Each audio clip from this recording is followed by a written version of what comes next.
الحمد للہ رب العالمین والعاقبۃ للمتقین والصلاة والسلام علی سید الانبیاء واشرف المرسلین وعلی آلہ واصحابہ اجمعین، اما بعد فاعوذ باللہ من الشیطان الرجیم، بسم اللہ الرحمن الرحیم۔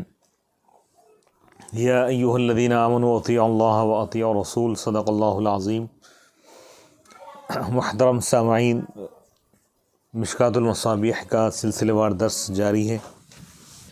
آج کی اس نشست کا آغاز باب المسح علی الخفین، خفین پر مسح کرنے کا بیان، اس سے آج کی نشست کا آغاز ہو رہا ہے۔ حدیث نمبر 517۔ خفین پر مسح کرنا یہ نبی پاک علیہ الصلوۃ والسلام کی سنت ہے، اور یہ تواتر کے ساتھ ثابت ہے۔ باب المسح علی الخفین، الفصل الاول، پہلی فصل، حدیث نمبر 517۔ عن شریح بن ہانئ قال سألت علی بن ابی طالب رضی اللہ عنہ عن المسح علی الخفین فقال جعل رسول اللہ صلی اللہ علیہ وسلم 3 ایام ولیالیہن للمسافر ویوما ولیلۃ للمقیم، رواہ مسلم۔ حضرت شریح بن ہانئ رضی اللہ تعالیٰ عنہ سے روایت ہے، فرماتے ہیں کہ میں نے حضرت علی بن ابی طالب کرم اللہ وجہہ ورضی اللہ تعالیٰ عنہ سے سوال کیا، پوچھا خفین پر مسح کرنے کے بارے میں، تو آپ نے فرمایا اللہ کے رسول علیہ الصلوۃ والسلام نے مسافر کے لیے اس کی مدت 3 دن اور 3 راتیں بیان فرمائی، اور مقیم کے لیے 1 دن اور 1 رات۔ اب اس کی شرح میں ملا علی قاری رحمۃ اللہ علیہ فرما رہے ہیں کہ اخر عن الوضوء والغسل، یعنی خفین پر مسح کے بیان کو وضو اور غسل سے مؤخر بیان کیے، بعد میں بیان کیے۔ تأخیر الجزء عن الکلی، جز کے مؤخر کرنے کی طرح کل سے۔ او تأخیر النائب عن المناب لیکن نیابتہ مختصۃ بالوضوء کما سیأتی، لیکن یہ خاص ہے وضو کے ساتھ بول رہے ہیں۔ اگر کوئی شخص وضو کیا ہے تو اب وہ خفین پہنا ہوا ہے تو خفین اتار کر پیر کو دھونا ضروری نہیں ہے، بلکہ خفین کے اوپر مسح کر لے تو یہ کافی ہے۔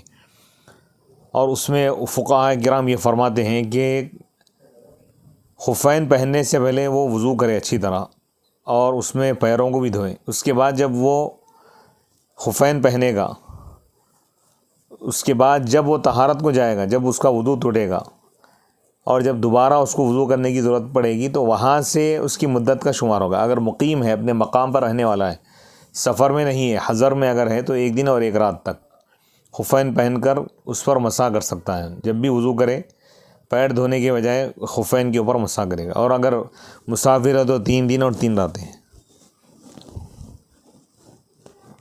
جب یہ مدت پوری ہو جائے تو اس کے بعد وہ اس پر مسح نہیں کر سکتا، پھر خفین اتارنا پڑے گا، پھر وہ وضو کرے گا اور وضو کرنے کے بعد وضو میں پیروں کو بھی دھوئے گا، پھر خفین پہنے گا، وہاں سے پھر اس کا حساب شروع ہوگا۔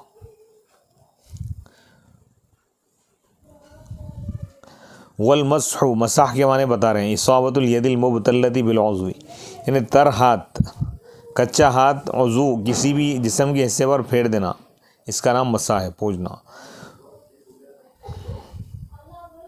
وَإِنَّمَا عُدِّيَ بِعَلَى، مسح علی الخفین، خفین کے اوپر اعلیٰ کیوں لائے یہاں پہ؟ یہ بتانے کے لیے کہ خفین کا جو مقام، یعنی مسح کا جو مقام ہے، خف کے اوپر مسح کرنا ہے، اس کے اندر یا اس کے نیچے نہیں۔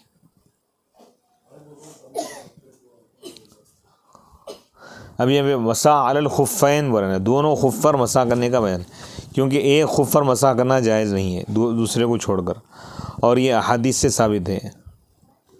قال الحسن البصری، حضرت حسن بصری رحمۃ اللہ علیہ فرماتے ہیں، ادرکت 70 نفرا من الصحابہ یرون المسح علی الخفین، میں نے 70 صحابہ کو پایا جو خفین پر مسح کرنے کی رائے رکھتے ہیں، یعنی ان کے پاس خفین پر مسح کرنا جائز ہے، بلکہ سنت رسول ہے۔ ولہذا قال ابو حنیفہ، اسی وجہ سے امام اعظم ابو حنیفہ رحمۃ اللہ علیہ نے فرمایا، ما قلت بالمسح حتی جاءنی فیہ مثل ضوء النہار، میں خفین پر مسح کرنے کا قول نہیں کہا مگر یہاں تک کہ جب میرے پاس اس کے بارے میں، خفین پر مسح کرنے کے بارے میں اتنے احادیث، اتنے آثار آئے جیسے کہ دن کی روشنی کی طرح، یعنی اتنے کثرت سے احادیث مجھ کو پہنچی کہ میں نے خفین پر مسح کرنے کو جائز قرار دیا۔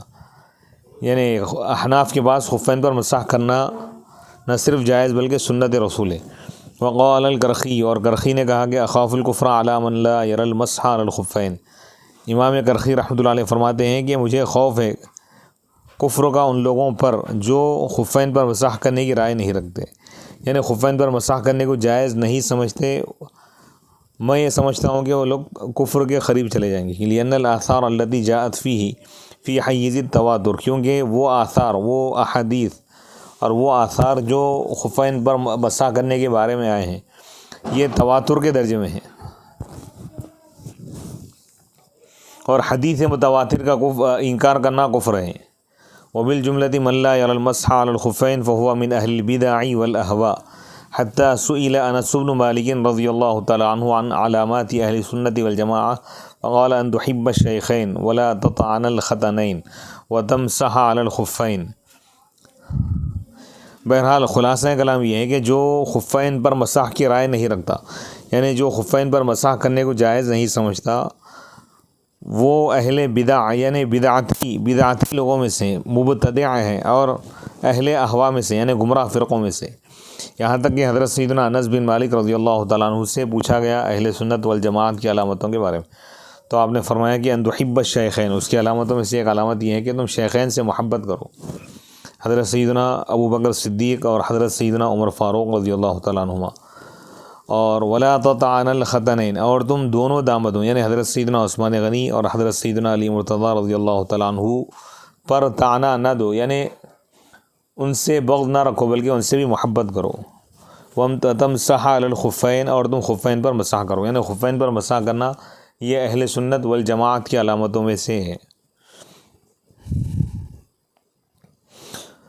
هذا ويمكن أن يقال إنه ثابت بالكتاب أيضا بحمل القراءتين في آية الوضوء على الحالتين بينهما النبي صلى الله عليه وسلم، ثم قيل هو من خصائص هذه الأمة ورخصة شرعت اتفاقا ليتمكن العبد معها من الاستكثار من عبادة ربه والتردد في حوائج معاشه أو لدفع الحرج المنفي عن هذه الأمة لقوله تعالى وما جعل عليكم في الدين من حرج۔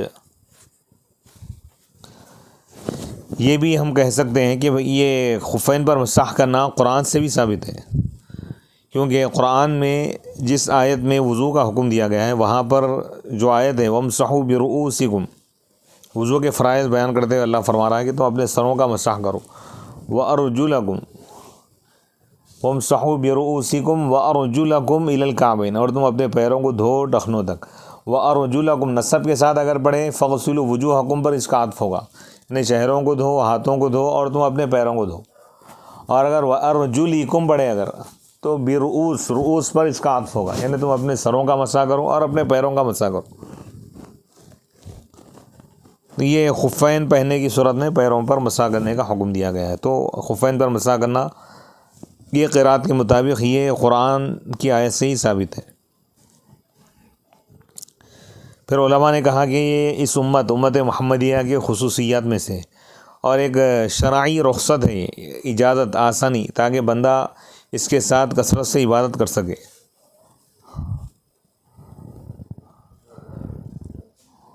اور اپنے معاشی امور کو بھی انجام دے سکے، اور جو حرج اور مشقت ہے اس کو دور کرنے کے لیے یہ حکم دیا گیا۔ بار بار پیر دھونے میں اگر کسی کو تکلیف ہے یا مشقت محسوس ہو رہی ہے تو اس کی آسانی کے لیے خفین پر مسح کرنے کا حکم دیا گیا، کیونکہ اللہ تعالیٰ فرما رہا ہے وما جعل علیکم فی الدین من حرج، سورہ حج آیت نمبر 78۔ اس نے دین میں تم پر کوئی تنگی نہیں رکھا، یعنی اللہ تعالیٰ دین میں کوئی تنگی نہیں رکھا، دین آسان ہے۔ وبقولہ علیہ الصلاۃ والسلام، اور نبی پاک علیہ الصلاۃ والسلام کے اس قول کی وجہ سے بعثت بالملۃ الحنیفیۃ السمحاء، مجھ کو بھیجا گیا ایک ایسے دین کے ساتھ جو حق ہے اور آسان ہے۔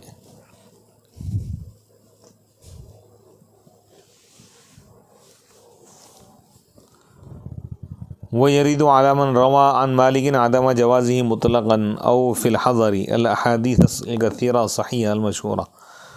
ويرد على من روى عن مالك عدم جوازه مطلقا أو في الحضر الأحاديث الكثيرة الصحيحة الشهيرة في مسحه عليه الصلاة والسلام سفرا وحضرا وأمره وترخيصه فيه واتفاق الصحابة فمن بعدهم عليه. بعض لوگوں نے امام مالک رحمۃ اللہ علیہ سے یہ قول نقل کیا ہے کہ آپ نے یہ کہا ہے کہ مطلقاً جائز نہیں ہے یا حضر میں جائز نہیں ہے، یعنی سفر میں جائز ہے ورنہ حضر میں. تو یہ جو روایت کیے ہیں ان کی روایت کو یہ کہنے والے جو کہہ رہے ہیں ان کی بات کو رد کر رہی ہیں بہت سی صحیح حدیثیں جو نبی پاک علیہ الصلوۃ والسلام سے مروی ہے مسح کرنے کے بارے میں کہ حضور خود سفر میں اور حضر میں مسح فرمائے خفین پر، اور اس کا حکم بھی دیا اور اس کی اجازت بھی دی ہے، اور صحابہ کرام بھی اس پر متفق ہیں اور بعد والے تابعین بھی اس پر متفق ہیں کہ خفین پر مسح کرنا نہ صرف جائز بلکہ سنت رسول ہے.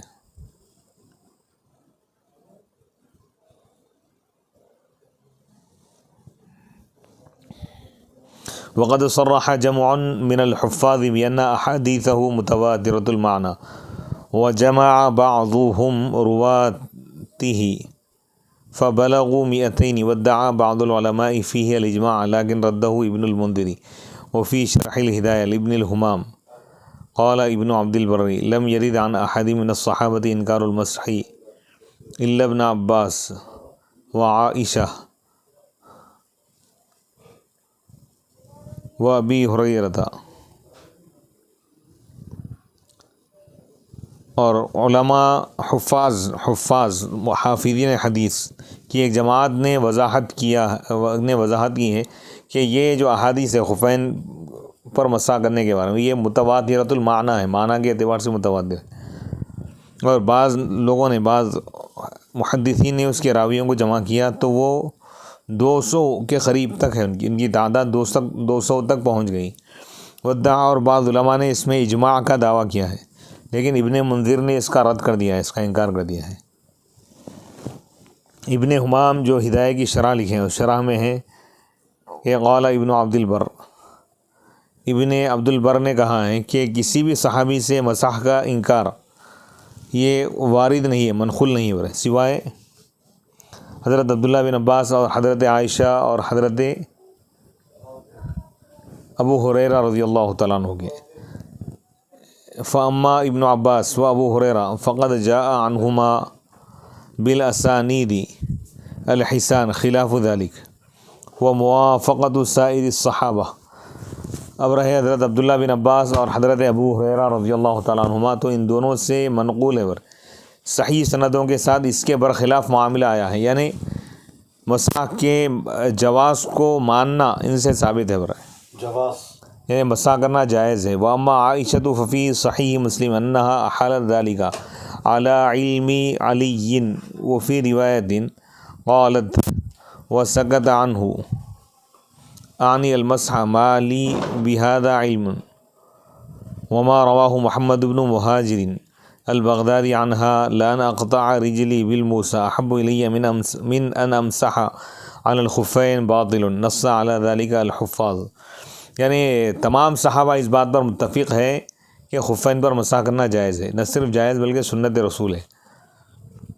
اور جو مسح پر یعنی مسح کا انکار کرے گا، خفین پر مسح کرنا ناجائز سمجھے گا، وہ بدعت ہی ہو رہا ہے.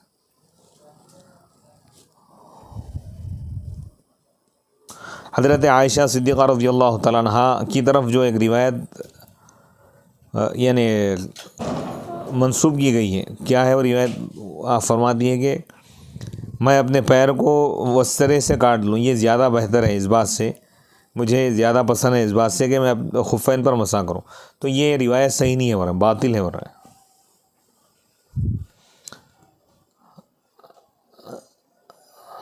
حدیث نمبر 518.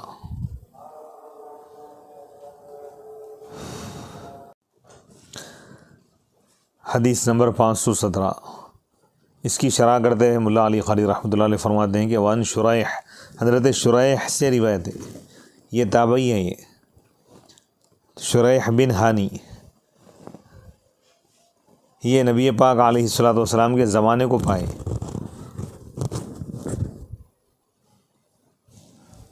اور ان کی کنیت ابو شریح ہے۔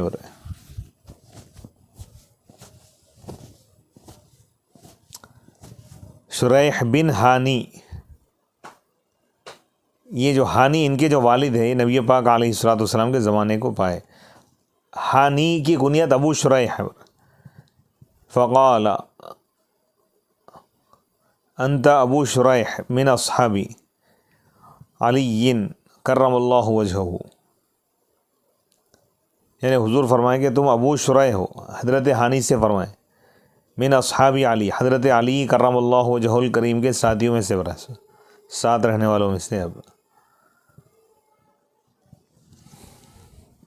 وقد صرح ابن الملک فی شرح المنار بانہ تابعی، ابن الملک نے منار کی شرح میں یہ وضاحت کی ہے کہ یہ تابعی ہے، رہے ہیں۔ فکان المصنف تبع ابن عبد البر فی ذکر المخضرمین مع الصحابہ، مصنف رحمۃ اللہ علیہ اتباع کیے ہیں کس کی؟ ابن عبد البر کی، مخضرمین میں ان کا ذکر کرنے پر۔ مخضرمین بولتے ہیں بھائی، مخضرمین یعنی زمانہ پائے لیکن ملاقات نہیں ہوئی تو ان کو مخضرمین بولتے ہیں۔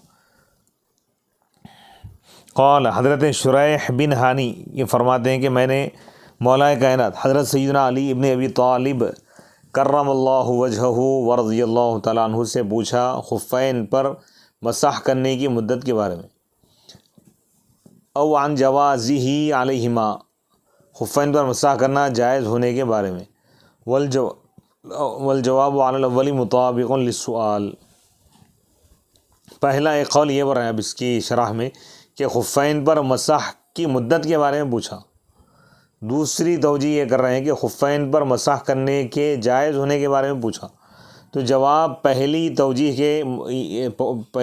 کی بنیاد پر، یہ مطابق ہے سوال کے بارے، سوال جیسا کر رہے ہیں نا اس کے حساب سے جواب دے رہے ہیں، یعنی خفین پر مسح کرنے کی مدت کے بارے میں پوچھے تو آپ نے فرمایا کہ جعل رسول اللہ، اللہ کے رسول علیہ الصلوۃ والسلام اس کی مدت بتائے ہیں، مقرر کیے ہیں 3 دن اور 3 راتیں، اس کے لیے مسافر کے لیے۔ والجمہور، اور جمہور اس بات پر ہے کہ اس کی ابتدا حدث کے وقت سے ہوں گی، مسح کے بعد۔ کیا مطلب؟ ابتدا میں ہم نے اس کی تشریح بھی کی ہے کہ خفین پر مسح کرنا ہے، اس کے احکام کیا ہے کہ خفین پہننے سے پہلے وہ وضو کرے گا، نارمل جو وضو ہے نا، اور اس میں پیروں کو بھی دھوئے گا، اس کے بعد خفین پہنے گا۔ خفین اب پہنا، مثال کے طور پر آج رات 8 بجے اگر پہنا ہے خفین پر مسح کر کے، یعنی پیروں کو دھونے کے بعد خفین پہن لیا، تو اب یہ حکم کب سے شروع ہوگا؟ اس کا 8 بجے سے شروع نہیں ہوگا، ان رات میں 12 بجے پھر وضو کیا، رات میں 12 بجے طہارت محسوس ہوئی، رات میں 12 بجے طہارت کے لیے گیا،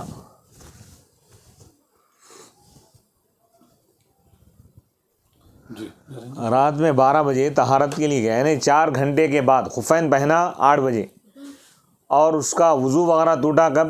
رات میں 12 بجے۔ تو رات میں جب 12 بجے پیشاب کیا یا موشن کیا تو اس کے بعد جب اس کا وضو ٹوٹ گیا تو اب وہ وضو بنائے گا، رات میں 12 بجے وضو بنا رہا ہے، اب خفین پر مسح کیا رات میں 12 بجے، تو کل 12 بجے اس کی ٹائمنگ ختم ہوگی، ویلیڈیٹی، ویلڈ کب تک رہیں گا؟ ہی خفین پر مسح کرنے کے بعد، وضو کر کے جب خفین پہن لیا، وضو کر کے خفین پہن لیا تو اس کے بعد جب اس کا وضو ٹوٹا اور ناپاک ہوا، اس کے بعد جب مسح کریں گا اس وقت سے اس کا شمار ہوگا 1 دن، یعنی وضو ٹوٹنے یعنی خفین پہنتے ہی اس کا وقت شروع نہیں ہوگا، خفین پہننے کے بعد جب اس کا وضو ٹوٹے گا اس وقت سے، اچھا وضو ٹوٹنے کے بعد سے شروع ہو جائے گا، وقت شروع ہو جائے گا، یعنی خفین پر مسح کرنے کی جو مدت ہے کس کے لیے؟ مسافر کے لیے 3 دن 3 رات، اور اس کے لیے مقیم کے لیے 1 دن اور 1 رات، مقیم یعنی شہر میں رہنے والے، اپنے مقام پہ رہنے والا۔ وقیل من وقت المسح وهو ظاہر هذا الحدیث، اور بعض علماء نے کہا کہ یہ مسح کے وقت سے 24 گھنٹے پر ہے، یہ جو مدت ہے نا، مسح جب وضو ٹوٹ گیا اس کا 12 بجے، لیکن وضو بنا رہا ہوں 1 بجے، تو 1 بجے سے حساب شروع ہوگا، بعض لوگ بعض لوگ بولیں گے بھی 12 بجے وضو ٹوٹا اس وقت سے حساب شروع ہوگا چاہے مسا کبھی بھی کرے. اچھا بعض لوگ کیا بولیں وضو کے بعد، وضو یعنی مسا کرنے کے بعد. یعنی اس کا خلاصہ یہ ہے کہ خفین وضو کر کے پہنے گا. جی جیسے آج رات 8 بجے خفین پہنا ان وضو کر لے گے جی اور اس کا وضو ٹوٹا رات میں 12 بجے. جی تو اب یہاں پر دو قول ہے. بعض علماء بولیں گے اب آج رات کی 12 بجے سے کل رات 12 بجے تک ان خفین پر مسا کر سکتا، چاہے کتنے بھی مرتبہ وضو کر لے اتنی مرتبہ مسا کر لے سکتا. تو بعض علماء یہ بول رہے ہیں کہ مسح کے وقت سے ہوں گا جب وضو ٹوٹا اس کا 12 بجے، لیکن وضو بنا رہا ہوں رات میں 2 بجے. جی جب وضو بنایا جب مسا کرا اس وقت سے ہوں گا، یعنی کل رات میں 2 بجے تک ان کر سکتا بعض علماء کے قول کے مطابق. ولیدہ قول النووی، اسی وجہ سے امام نووی رحمۃ اللہ علیہ نے فرمایا کہ یہی قول کہا وہ راجح دلیلاً، اور دلیل کے اعتبار سے بھی یہی صحیح ہے. ورنہ مسا جب کریں گا اس وقت سے شروع ہوگا.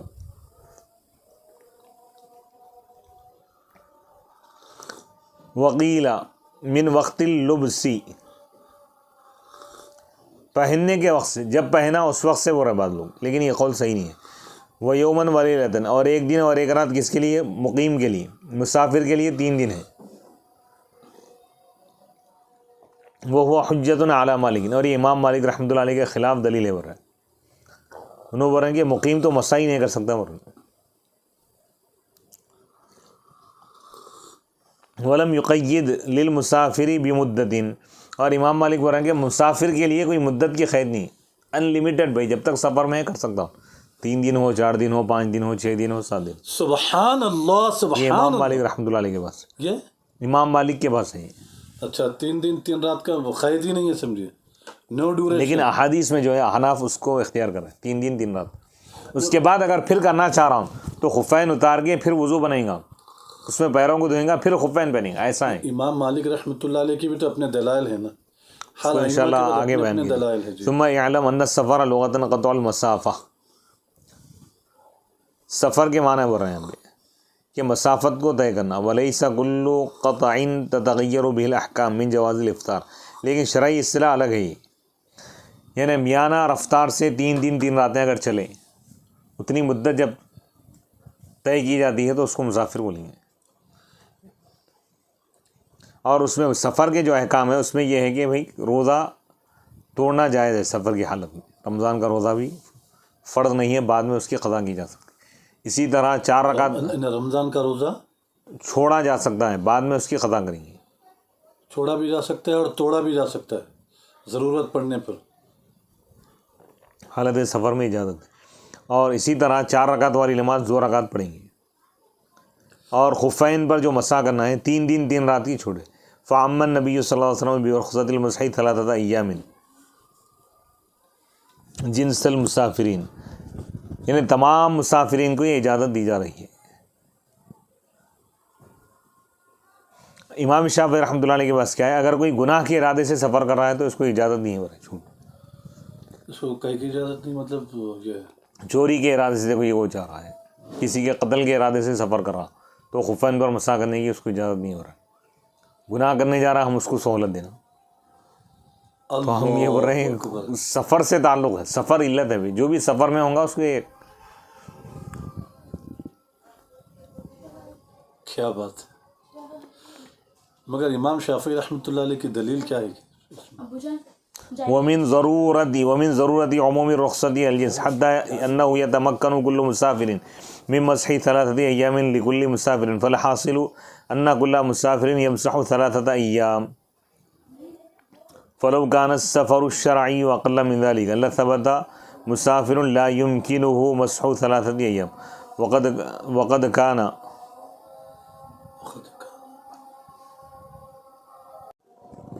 احناف کے پاس یہ جو آسانی رعایت دی گئی ہے ہر مسافر کے لیے. یعنی حنفی مسلک میں ہر مسافر کے لیے یہ سہولت دی گئی. نبی پاک علیہ الصلوۃ والسلام نے ارشاد فرمایا یا اہل مکہ لا تقصروا فی ادنی من 4 برد من مکہ الی عصفان فانه يفيد الحصر فی 4 برد وهي تقطع فی اقل من 3 ایام. اب یہ مسافت، سفر کی مسافت کتنی ہے اس میں بھی علماء کا اختلاف ہے۔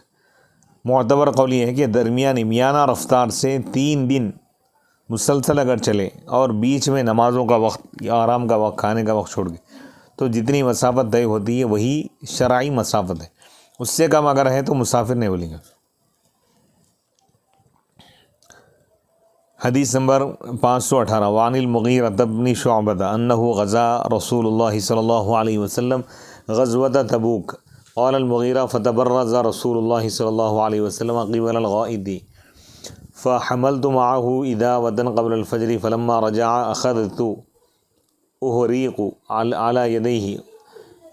على يديه من الإداوة فغسل يديه ووجهه وعليه جبة من صوف ذهب يحسر عن ذراعه فضاق كم الجبة فأخرج يديه من تحت الجبة وألقى الجبة على منكبيه وغسل ذراعه ثم مس بناصيته وعلى الإمامة ثم أهويت لأنزع خفيه فقال دعهما فإني أدخلتهما طاهرتين فمسح عليهما ثم ركب وركبت فانتهينا إلى القوم وقد قاموا إلى الصلاة ويصلي بهم عبد الرحمن بن عوف وقد ركع بهم ركعتين وقد ركع بهم ركعة فلما أحس بالنبي صلى الله عليه وسلم ذهب يتأخر فأومأ إليه فأدرك النبي صلى الله عليه وسلم إحدى الركعتين معه فلما سلم قام النبي صلى الله عليه وسلم وقمت معه فركعنا الركعة التي سبقتنا۔ حدیث نمبر 518 حضرت مغیرہ بن شعبہ رضی اللہ تعالیٰ عنہ سے روایت ہے، آپ فرماتے ہیں کہ انہ غزا کہ اللہ کے رسول علیہ الصلوۃ والسلام غزوہ تبوک کی۔ قال المغیرہ حضرت مغیرہ فرماتے ہیں فتبرز رسول اللہ صلی اللہ علیہ وسلم قبل الغائد، بس اللہ کے رسول علیہ الصلوۃ والسلام بول و براز کے لیے گئے، یعنی کھلے میدان میں۔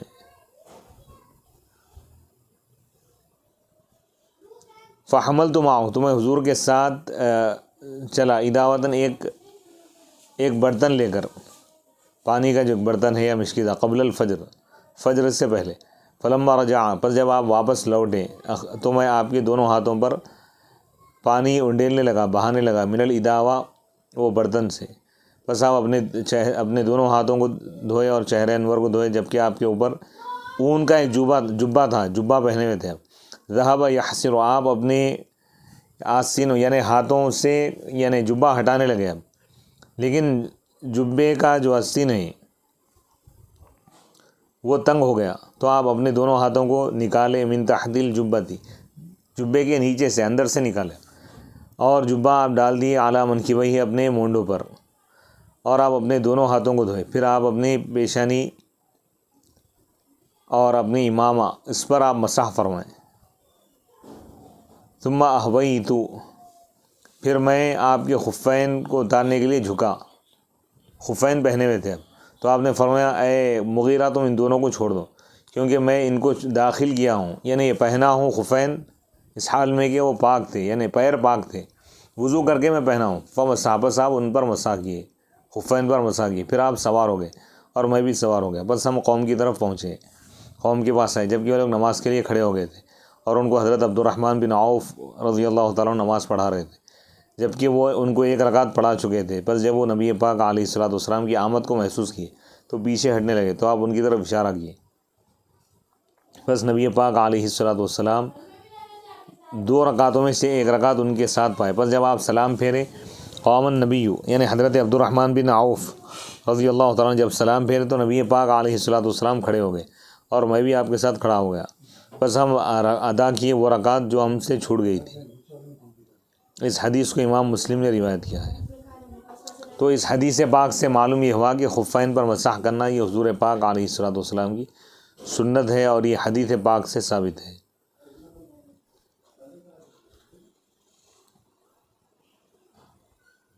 حدیث نمبر 518 اس کی شرح کرتے ہوئے مولا علی قاری رحمۃ اللہ علیہ فرماتے ہیں کہ وعن المغیرہ بن شعبہ انہ غزا مع رسول اللہ غزوۃ تبوک یعنی حضرت مغیرہ بن شعبہ رضی اللہ تعالیٰ عنہ اللہ کے رسول علیہ الصلوۃ والسلام کے ساتھ غزوہ تبوک کیے. اب یہ غزوہ تبوک کا جو لفظ ہے اس سے پہلے بھی گزر چکا ہے، اس کی تشریح آ چکی، یعنی یہ غیر منصرف ہے عالمیت اور تانیث کی وجہ سے. قال المغیرہ فتبرز رسول اللہ، تبرزہ کا جو لفظ ہے اس کی شرح کر رہے ہیں. برز یبرز بروزن کے معنی نکلنے کے، ای خرج الی البراز، براز کی طرف نکلنا. کتبرزہ جیسا کہ تبرزہ یعنی کھلے میدان، کھلی فضا میں نکلنا. اور النہایہ فی غریب الحدیث والاثر میں البراز بالفتح اسم للفضاء الواسع، کھلے میدان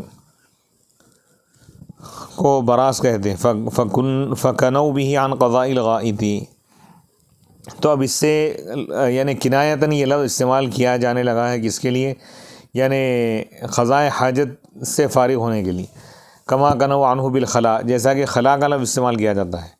لأنهم كانوا يتبرزون في الأمكنة الخالية من الناس، کیونکہ عرب میں طریقہ یہ تھا اس دور میں کہ لوگ یعنی ان مقامات پر قضاء حاجت سے فارغ ہوتے تھے جہاں پر لوگ نہیں ہوتے. براز اگر پڑھے تو اس کے معنی آتے ہیں غائط، یعنی موشن کے معنی آتے ہیں. وعلى كل فلا معنى لقول ابن حجر أي خرج إلى التبرز وهو قضاء الحاجة، بل معنى تبرز هنا خرج وذهب قبل الغائط ای جانبہ، یعنی نبی پاک علیہ الصلوۃ والسلام روانہ ہوئے، نکلے کھلے میدان کی طرف قضاء حاجت کے لیے.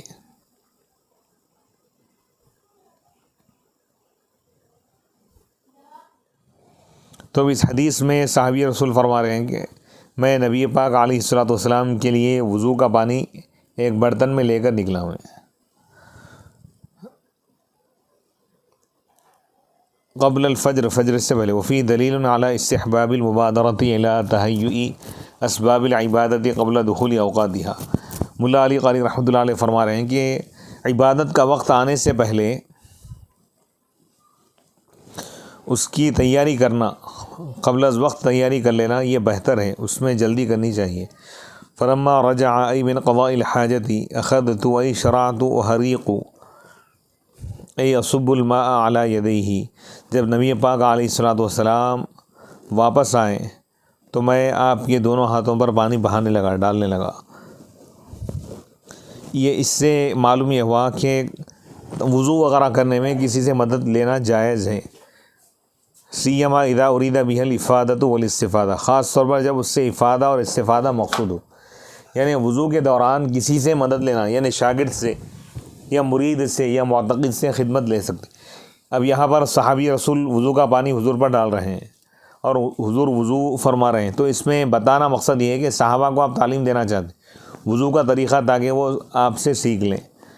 اگر یہ حکمت اگر ہے تو یہ بدرجہ والا بہتر ہے اور بلکہ حضور کی سنت ہے. فغسل یدی، حضور اپنے دونوں ہاتھوں کو دھوئیں، یعنی پہلے اپنے دونوں ہاتھوں کو پہنچوں تک دھوئیں، پھر اپنے چہرے انور کو دھوئیں. یعنی کلی وغیرہ بعض احادیث میں اور تفصیل کے ساتھ بیان کیا گیا، یعنی کلی وغیرہ سب تمام چیزیں اس میں داخل. وجہ اور اپنے چہرے انور کو دھوئے. ولا دلالۃ فیہ علی عدم وجوب المضمضۃ والاستنشاق فی الوضوء کما زعم. اچھا، اس حدیث میں کوئی دلالت نہیں ہے مضمضہ یعنی کلی کے واجب نہ ہونے پر، اور استنشاق یعنی ناک صاف کرنا واجب نہیں ہے، اس پر کوئی دلیل نہیں ہو رہا ہے، جیسا کہ ابن حجر نے دعویٰ کیا ہے. لاحتمال عدم ذکرہ لہما اما اختصارا او نسیانا او لکونہما داخلین فی حد الوجہ من وجہ علی ما احققہ فی محلہ ومع تحقق الاحتمال لا یصح الاستدلال. وعلیہ ای وعلی بدنہ، آپ کے بدن مبارک جس میں انور پر صوف یعنی اون کا جبہ تھا، اور اس میں دلیل ہے اس بات پر کہ صوف کا پہننا، اونی کپڑا پہننا مستحب ہے، حضور کی سنت بھی ہے. تو نبی پاک علیہ الصلوۃ والسلام اپنے آستین اپنے ہاتھ سے باہر نکالنے کی کوشش کر رہے تھے، لیکن جبے کی جو آستین ہے وہ تنگ ہو گئی، تو آپ جبے کے نیچے سے اندر سے آپ اپنا ہاتھ نکالیں اور جبہ مونڈوں پر ڈال کے آپ اپنے ہاتھوں کو دھو لی. اس کے بعد نبی پاک علیہ الصلوۃ والسلام کے خفین اتارنے کے لیے آپ جا رہے تھے تو آپ فرمائیں کہ نہیں، خفین اتارنے کی ضرورت نہیں ہے، دعہما، ان دونوں کو چھوڑ دو، کیونکہ میں ان خفین کو پہنا ہوں اس حال میں کہ دونوں پیر پاک تھے، یعنی وضو کر کے پہنا ہوں، بس آپ اس پر مسح کیے، پھر آپ سواری کیے، سواری پر سوار ہو، اور جب قوم کے پاس پہنچے وضو وغیرہ بنا کے تو اس وقت تک نماز شروع ہو گئی تھی، فجر کی نماز، اور حضرت عبد الرحمن بن عوف رضی اللہ تعالیٰ عنہ ان کو نماز پڑھا رہے تھے، ایک رکعت پڑھا چکے تھے۔ جب نبی پاک علیہ الصلوۃ والسلام کی آمد کا آپ کو علم ہوا تو آپ پیچھے ہٹنا شروع کیے تاکہ نبی پاک علیہ الصلوۃ والسلام آگے بڑھ کر نماز پڑھائیں، تو آپ اشارہ کیے، یعنی اپنی جگہ پر رہو، اپنی حالت۔ بس نبی پاک علیہ الصلوۃ والسلام ایک رکعت پائے ان کے ساتھ، یعنی ان کی اقتداء میں، یعنی اقتداء بھی، یعنی ان کی اقتداء کی دوسری رکعت، اور اس میں دلیل ہے علی جواز اقتداء الافضل بالمفضول، افضل مفضول کی اقتداء کر سکتا ہے، اعلیٰ ادنا کی اقتداء کر سکتا ہے۔ بھائی نبی کا مقام اعلیٰ ہے نا، امتی ادنا ہے، امتی یعنی ادنا کے پیچھے اعلیٰ نماز پڑھ سکتے ہیں، جی شاگرد نماز پڑھا رہے ہیں، پیچھے استاد ہیں، پڑھ سکتے ہیں، مرید نماز پڑھا رہے ہیں، شیخ پیچھے ہیں، پڑھ سکتے ہیں۔ جی وفی دلیل علی جواز اقتداء الافضل بالمفضول اذا علم ارکان الصلاۃ، بس شرط ہے کہ وہ نماز پڑھانے والا نماز کے احکام سے اچھی طرح واقف ہو رہا ہے۔ وعلی عدم اشتراط العصمت للامام خلافا للامامیہ، اور امام کے لیے معصوم ہونا شرط نہیں ہو رہا، غیر معصوم بھی امام بن سکتا، برخلاف امامیہ ایک فرقہ ہے، علماء یہ بولتے ہیں کہ امام وہی ہوں گا جو معصوم، جی جی جی لیکن اہل سنت والجماعت کہتے ہیں کہ غیر معصوم بھی امام بن سکتا ہے۔ فلما سلم، جب وہ امام صاحب یعنی حضرت عبد الرحمن بن عوف رضی اللہ تعالیٰ عنہ سلام پھیر دی تو نبی پاک علیہ الصلوۃ والسلام کھڑے ہو گئے باقی ایک رکعت ادا کرنے کی، اور میں بھی آپ کے ساتھ کھڑا ہو گیا کیونکہ میں بھی مسبوق تھا۔ قال ابن حجر رحمۃ اللہ علیہ فرماتے ہیں کہ وَيُؤْخَذُ مِنْهُ، مسبوق کا مطلب یہ ہے کہ جس سے ایک یا کئی رکعتیں چھوٹ گئی ہوں، ایک رکعت ہونے کے بعد دوسری رکعت میں آ کے امام سے ملے تو اس کو مسبوق کہتے ہیں۔ قال ابن حجر وَيُؤْخَذُ مِنْهُ مَا قَالَهُ أَئِمَّتُنَا إِنَّ الْمَسْبُوقَ لَا يَجُوزُ لَهُ الْقِيَامُ إِلَّا بَعْدَ السَّلَامِ الْإِمَامِ فَإِنْ قَامَ قَبْلَهُ بِلَا نِيَّةٍ مُفَارِقَةٍ عَمَدًا عَالِمًا بَطَلَتْ صَلَاتُهُ أَوْ جَاهِلًا أَوْ نَاسِيًا يَجِبُ جَمِيعُ مَا أَتَى بِهِ وَقَالَ۔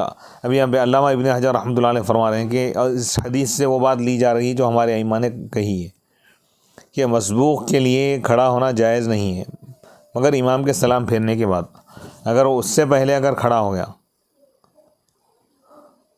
عمدن جانتے بوجھتے ہوئے تو اس کی نماز باطل ہو رہا ہے، یا جاہل نادانی کی وجہ سے یا بھول کر تو دوبارہ پوری نماز ادا کریں گے ہو رہا ہے۔ وقال علماؤنا، علماء احناف، جاہل یعنی نہ جاننے کی وجہ سے تو بھی تمام چیزیں تمام ارکان ادا کریں گے ہو رہا ہے۔ اس میں مسئلہ یہ بتا رہے ہیں کہ امام کے سلام پھیرنے سے پہلے کھڑا نہیں ہو سکتا ہوں، جائز نہیں ہے۔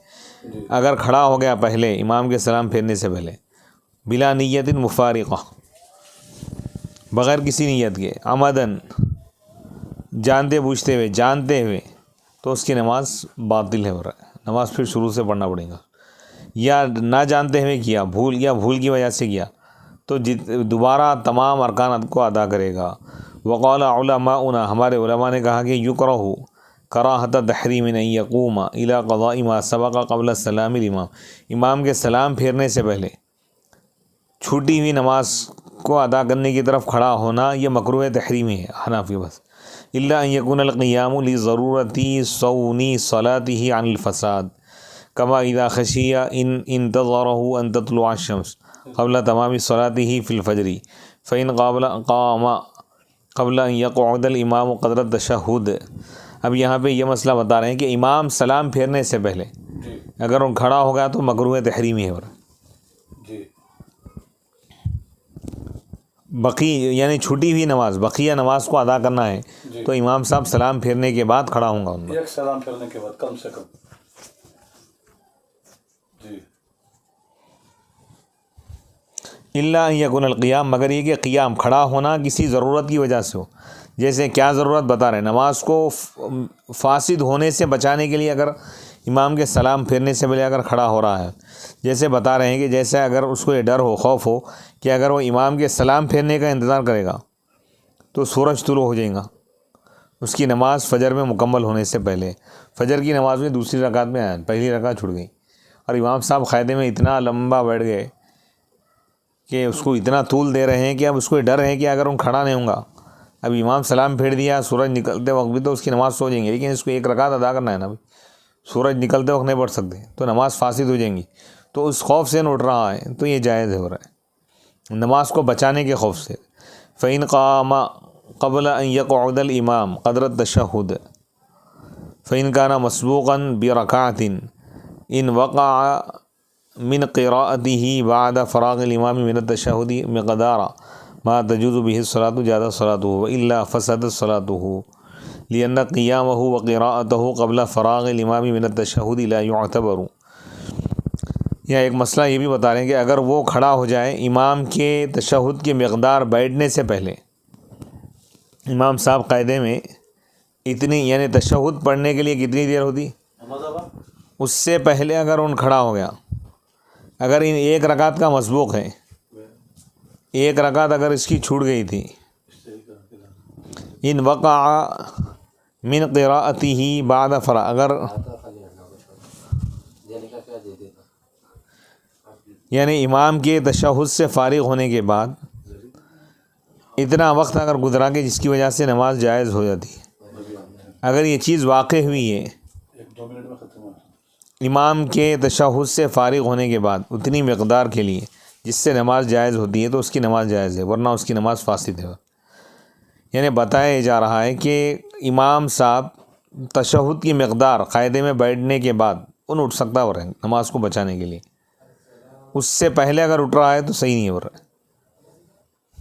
اچھا ہاں، لِأَنَّ قِيَامَهُ، کیونکہ اس کا کھڑا ہونا اور اس کا قرات کرنا امام کے فارغ ہونے سے پہلے تشہد، امام صاحب ابھی تشہد سے ہی فارغ نہیں ہوئے، امام صاحب تشہد میں بیٹھتے ہی اٹھ گیا، قاعدے میں بیٹھتے ہی اٹھ گیا، تو یہ معتبر نہیں ہے اس کا، اٹھ کے اگر پڑھ لے رہا یا قرات کر رہا تو اس کا اعتبار نہیں ہو رہا، یعنی پھر دوبارہ پڑھنا پڑے گا اس کو۔ وَهَذِهِ مَسْأَلَةٌ يَفْعَلُهَا الْجَاهِلُونَ وَالنَّاسُ عَنْهَا غَافِلُونَ، یہ وہ مسئلہ ہے جو اکثر جاہل لوگ کر رہے ہیں اور لوگ اس سے غافل ہے رہے ہیں۔ یعنی اگر نماز کو بچانے کے لیے اٹھنا بھی چاہ رہا ہوں تو امام صاحب تشہد پڑھنے کے لیے جتنا وقت ہوتا نا اتنی دیر بیٹھنے کے بعد، اتنا وقفہ گزرنے کے بعد کھڑا ہوں گا، تو کھڑے ہو سکتا ہوں، جیسے فجر کے وقت میں بولے نا۔ عام حالات میں اگر وہ کھڑے ہو رہا ہے تو اس کا کیا حکم ہے؟ عام حالات میں تو اجازت نہیں ہے، کیونکہ اگر وقت امام صاحب تشہد پڑھنے کے بعد یعنی اتنی مقدار جتنی دیر میں تشہد جو ہے پڑھی جا سکتی ہے، پڑھا جا مکروہ تحریمی ہے بولنا، ابھی اوپر جو مسئلہ بیان کریں حنفیہ، کیونکہ جیسے ظہر کا وقت ابھی کافی ہے، اس کو جو بھی نماز ان امام کے پیچھے پڑھ رہا ہے اس میں کوئی مکروہ وقت کے داخل ہونے کا یا کچھ نماز کے فاسد ہونے کا ڈر نہیں ہے، پھر بھی لوٹ رہا ہے تو مکروہ تحریم ہے، بہت بڑا وہ ہے عمل غلط اس کا۔ فرکعنا، یہ حدیث نمبر 518 مکمل ہو گئی، الحمدللہ ایک فصل مکمل ہو گئی۔ یہ حدیث کی اور تشریح کر رہے ہیں ملا علی قاری رحمۃ اللہ علیہ، فرماتے ہیں کہ فرکعنا ای صلی کل منا، یعنی ہم میں سے ہر ایک نے ادا کیا وہ رکعت جو ہم سے چھوٹ گئی تھی۔ قال النووی ضبطناہ فی الاصول بفتح السین والباء والقاف وبعدها تاء مثنات من فوق الساکن ای وجدت قبل حضورنا، یعنی جو رکعت چھوٹ گئی ہم اس کو پڑھ لی۔ واما بقاء عبد الرحمن فی صلاته هذه وتأخر ابی بکر رضی اللہ تعالیٰ عنہ فی صلاته فی حدیث آخر لیتقدم النبی، فالفرق بینهما ان قضیۃ عبد الرحمن کان قد رکع رکعۃ فترک النبی صلی اللہ علیہ وسلم التقدم لئلا یختل ترتیب صلاۃ القوم۔ اب یہاں پر ایک اعتراض کا جواب دے رہے ہیں کہ اسی طرح کا ایک واقعہ حضرت سیدنا ابو بکر صدیق رضی اللہ تعالیٰ عنہ کی نماز میں بھی ہوا۔ نماز جماعت ٹھہر گئی تھی، حضور تشریف لائے، حضرت ابو بکر صدیق نماز پڑھا رہے تھے، تو اس وقت نبی پاک علیہ الصلوۃ والسلام کے لیے حضرت ابو بکر صدیق پیچھے ہٹ گئے اور حضور آگے بڑھ کر نماز ادا فرمائے۔ تو اب یہاں پر حضرت عبد الرحمن بن عوف پیچھے کیوں نہیں ہٹے، ہٹنا چاہ رہے تھے، حضور ان کو رکا دی۔ تو بتا رہے ہیں کہ ایک رکعت پڑھا دیے تھے اور حضرت ابوبکر صدیق رضی اللہ تعالیٰ عنہ کا معاملہ الگ ہے. یہاں بتا رہے ہیں بخلاف قضیت ابی بکر نعم وقع علی ابی بکر انہ مع الاشارۃ له بعدم تأخر ولی عبد الرحمن انہ لم يتأخر فإما يقال بنظیر ذلك من ان عبد الرحمن تذکر ان تأخره يضر بالقوم فلم يفعله وابا بکر علم انہ لا ضرر في تأخره فتأخر وإما يقال وهو الأحسن أن أبا بكر فهم أن السلوك الأدبي أولى من امتثال الأمر بخلاف عبد الرحمن فإنه فهم أن امتثال الأمر أولى ولا شك أن الامتثال إيهام إخلال بكمال الأدب مع الآمر وإن كان في الامتثال أدب أي أدب وفي إيثار الأدب إظهار رعاية حال الآمر والإعراض عن حال المأمور بكل وجه فكان هذا أولى وأكمل. بتا رہے ہیں کہ حضرت عبد الرحمن یہاں پر دو اصول بتائیں. حضرت ابوبکر صدیق رضی اللہ تعالیٰ عنہ جو پیچھے ہٹ گئے ادب کے خاطر ہو گئے، اور حضرت عبد الرحمن بن عوف رضی اللہ تعالیٰ عنہ جو پیچھے نہیں ہٹے. یہاں پہ حضور کا حکم تھا، یعنی آپ یہ بتائیں کہ حالات کے حساب سے کب حکم پر عمل کرنا بہتر ہے زیادہ اور کب ادب کو اختیار کرنا زیادہ بہتر ہے، ان پہلوؤں کو دیکھا جائے. حضرت ابوبکر صدیق رضی اللہ تعالیٰ عنہ نے دیکھا کہ ابھی نماز کے لیے کافی ٹائم باقی ہے، ابھی شروع ہو رہی تھی نماز، ابھی ایک رکعت بھی نہیں ہوئی تھی. تو آپ دیکھیں کہ نبی پاک علیہ الصلوۃ والسلام ہی نماز پڑھائیں تو زیادہ بہتر ہوگی. حضرت عبد الرحمن بن عوف دیکھیں کہ فجر کا وقت ختم پر آ رہا ہے، لہذا آپ یہ مناسب سمجھیں کہ نماز کو مکمل کرنا بہتر ہے. تو حالات کے حساب سے اس کا حکم لگیں. اور دونوں صحابہ ہمارے لیے قابل احترام ہے. الامر فوق الادب، بعض لوگ بولتے ہیں کہ الادب فوق الامر، یعنی ادب کرنا حکم سے زیادہ اہم ہے. اور بعض علماء کہتے ہیں کہ الامر فوق الادب، حکم ادب سے بڑھ کر ہے. حضرت ابوبکر صدیق ادب والا فارمولہ اختیار کیا. ادب کا تقاضا یہ ہے کہ پیچھے ہٹ جائے، پیچھے ہٹ گئے، حکم تھا وہاں پر بھی آپ. اور حضرت عبد الرحمن بن عوف یہ دیکھے کہ حکم ادب پر فوقیت رکھتا ہے، اس فارمولے پر عمل کرے. دونوں بھی حق پر ہیں. جی.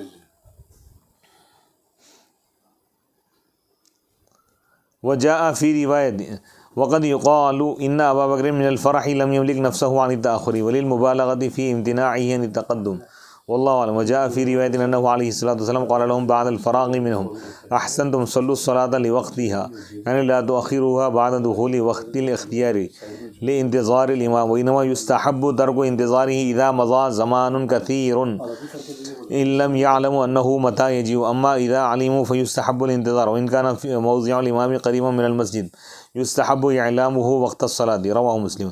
اب یہاں پر یہ بتا رہے ہیں کہ حضرت ابوبکر صدیق رضی اللہ تعالیٰ عنہ خوشی کے مارے اپنے آپ پر کنٹرول نہیں کر سکے پیچھے ہٹنے سے. یعنی حضور کی آمد جب آپ کو محسوس ہوئی تو آپ اتنے خوش ہو گئے کہ آپ پیچھے ہٹ گئے. وللمبالغہ فی امتناعہ عن التقدم واللہ اعلم. وجاء، اور ایک روایت میں یہ بھی آیا ہے کہ نبی پاک علیہ الصلوۃ والسلام نے ان صحابہ سے فرمایا جو حضرت عبد الرحمن بن عوف کے پیچھے نماز ادا کی، نماز سے فارغ ہونے کا کیا فرمایا؟ اچھا کیا تم نماز کو اس کے وقت پر ادا کرو، یعنی اس کو مؤخر مت کرو، تاخیر سے مت پڑھو. اختیار یعنی پسندیدہ وقت کے داخل ہونے کے بعد امام کے انتظار میں تاخیر مت کرو، اور اس کے انتظار کو چھوڑ دینا مستحب ہے. کب؟ جب زیادہ وقت گزر جائے، اگر ان کو یہ معلوم نہ ہو کہ امام صاحب کب آئیں گے. ہاں جب ان کو معلوم ہو تو انتظار کرنا مستحب ہے. اور اگر امام کا مقام گھر اگر قریب ہے مسجد سے تو اس کو اطلاع دینا یہ مستحب ہے نماز کے وقت پہ. اور رواہ مسلم، اس حدیث کو امام مسلم نے روایت کیا ہے. وہ روى البخاری اصل الحدیث، امام بخاری رحمۃ اللہ علیہ اصل حدیث کتاب اللباس اور دیگر دوسرے باب میں بھی آپ نے اس کو ذکر کیا ہے. ولم يذكر المسح على الناصیۃ فی کتاب ولا ذکر المسح على العمامہ من حدیث المغیرہ ولا ذکر فی کتابہ صلاۃ عبد الرحمن بن عوف بالناس ولا بالنبی. لیکن امام بخاری رحمۃ اللہ علیہ یہاں پر یعنی پیشانی پر مسح کرنے کا ذکر نہیں کیا اپنی کتاب، اور نہ شملے پر مسح کرنے کا. حضرت مغیرہ بن شعبہ کی روایت لائے لیکن اس میں یہ الفاظ نہیں یعنی شملے پر مسح کرنا کیا مطلب؟ یعنی شملہ زمین پر رکھے بغیر اس کو ہٹاتے ہوئے آپ مسح کیے، یہ مراد ہے. شملے کے اوپر مسح کرنا یہ مراد نہیں. اور اپنی کتاب میں وہ ذکر نہیں کیے حضرت عبد الرحمن بن عوف رضی اللہ تعالیٰ عنہ کی امامت کا، صحابہ کو یہ جو نماز پڑھا ہے اس کا ذکر نہیں کیا ہو رہا ہے.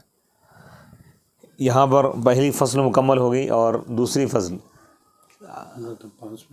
حدیث نمبر 519 عن ابی بکرۃ رضی اللہ عنہ عن النبی صلی اللہ علیہ وسلم انہ رخص للمسافر 3 ایام ولیالیہن وللمقیم یوما ولیلۃ اذا تطہر فلبس خفیہ ان یمسح علیہما رواہ الاثرم فی سننہ وابن خزیمۃ والدارقطنی وقال الخطابی هو صحیح الاسناد ہاکذا فی المنتقی۔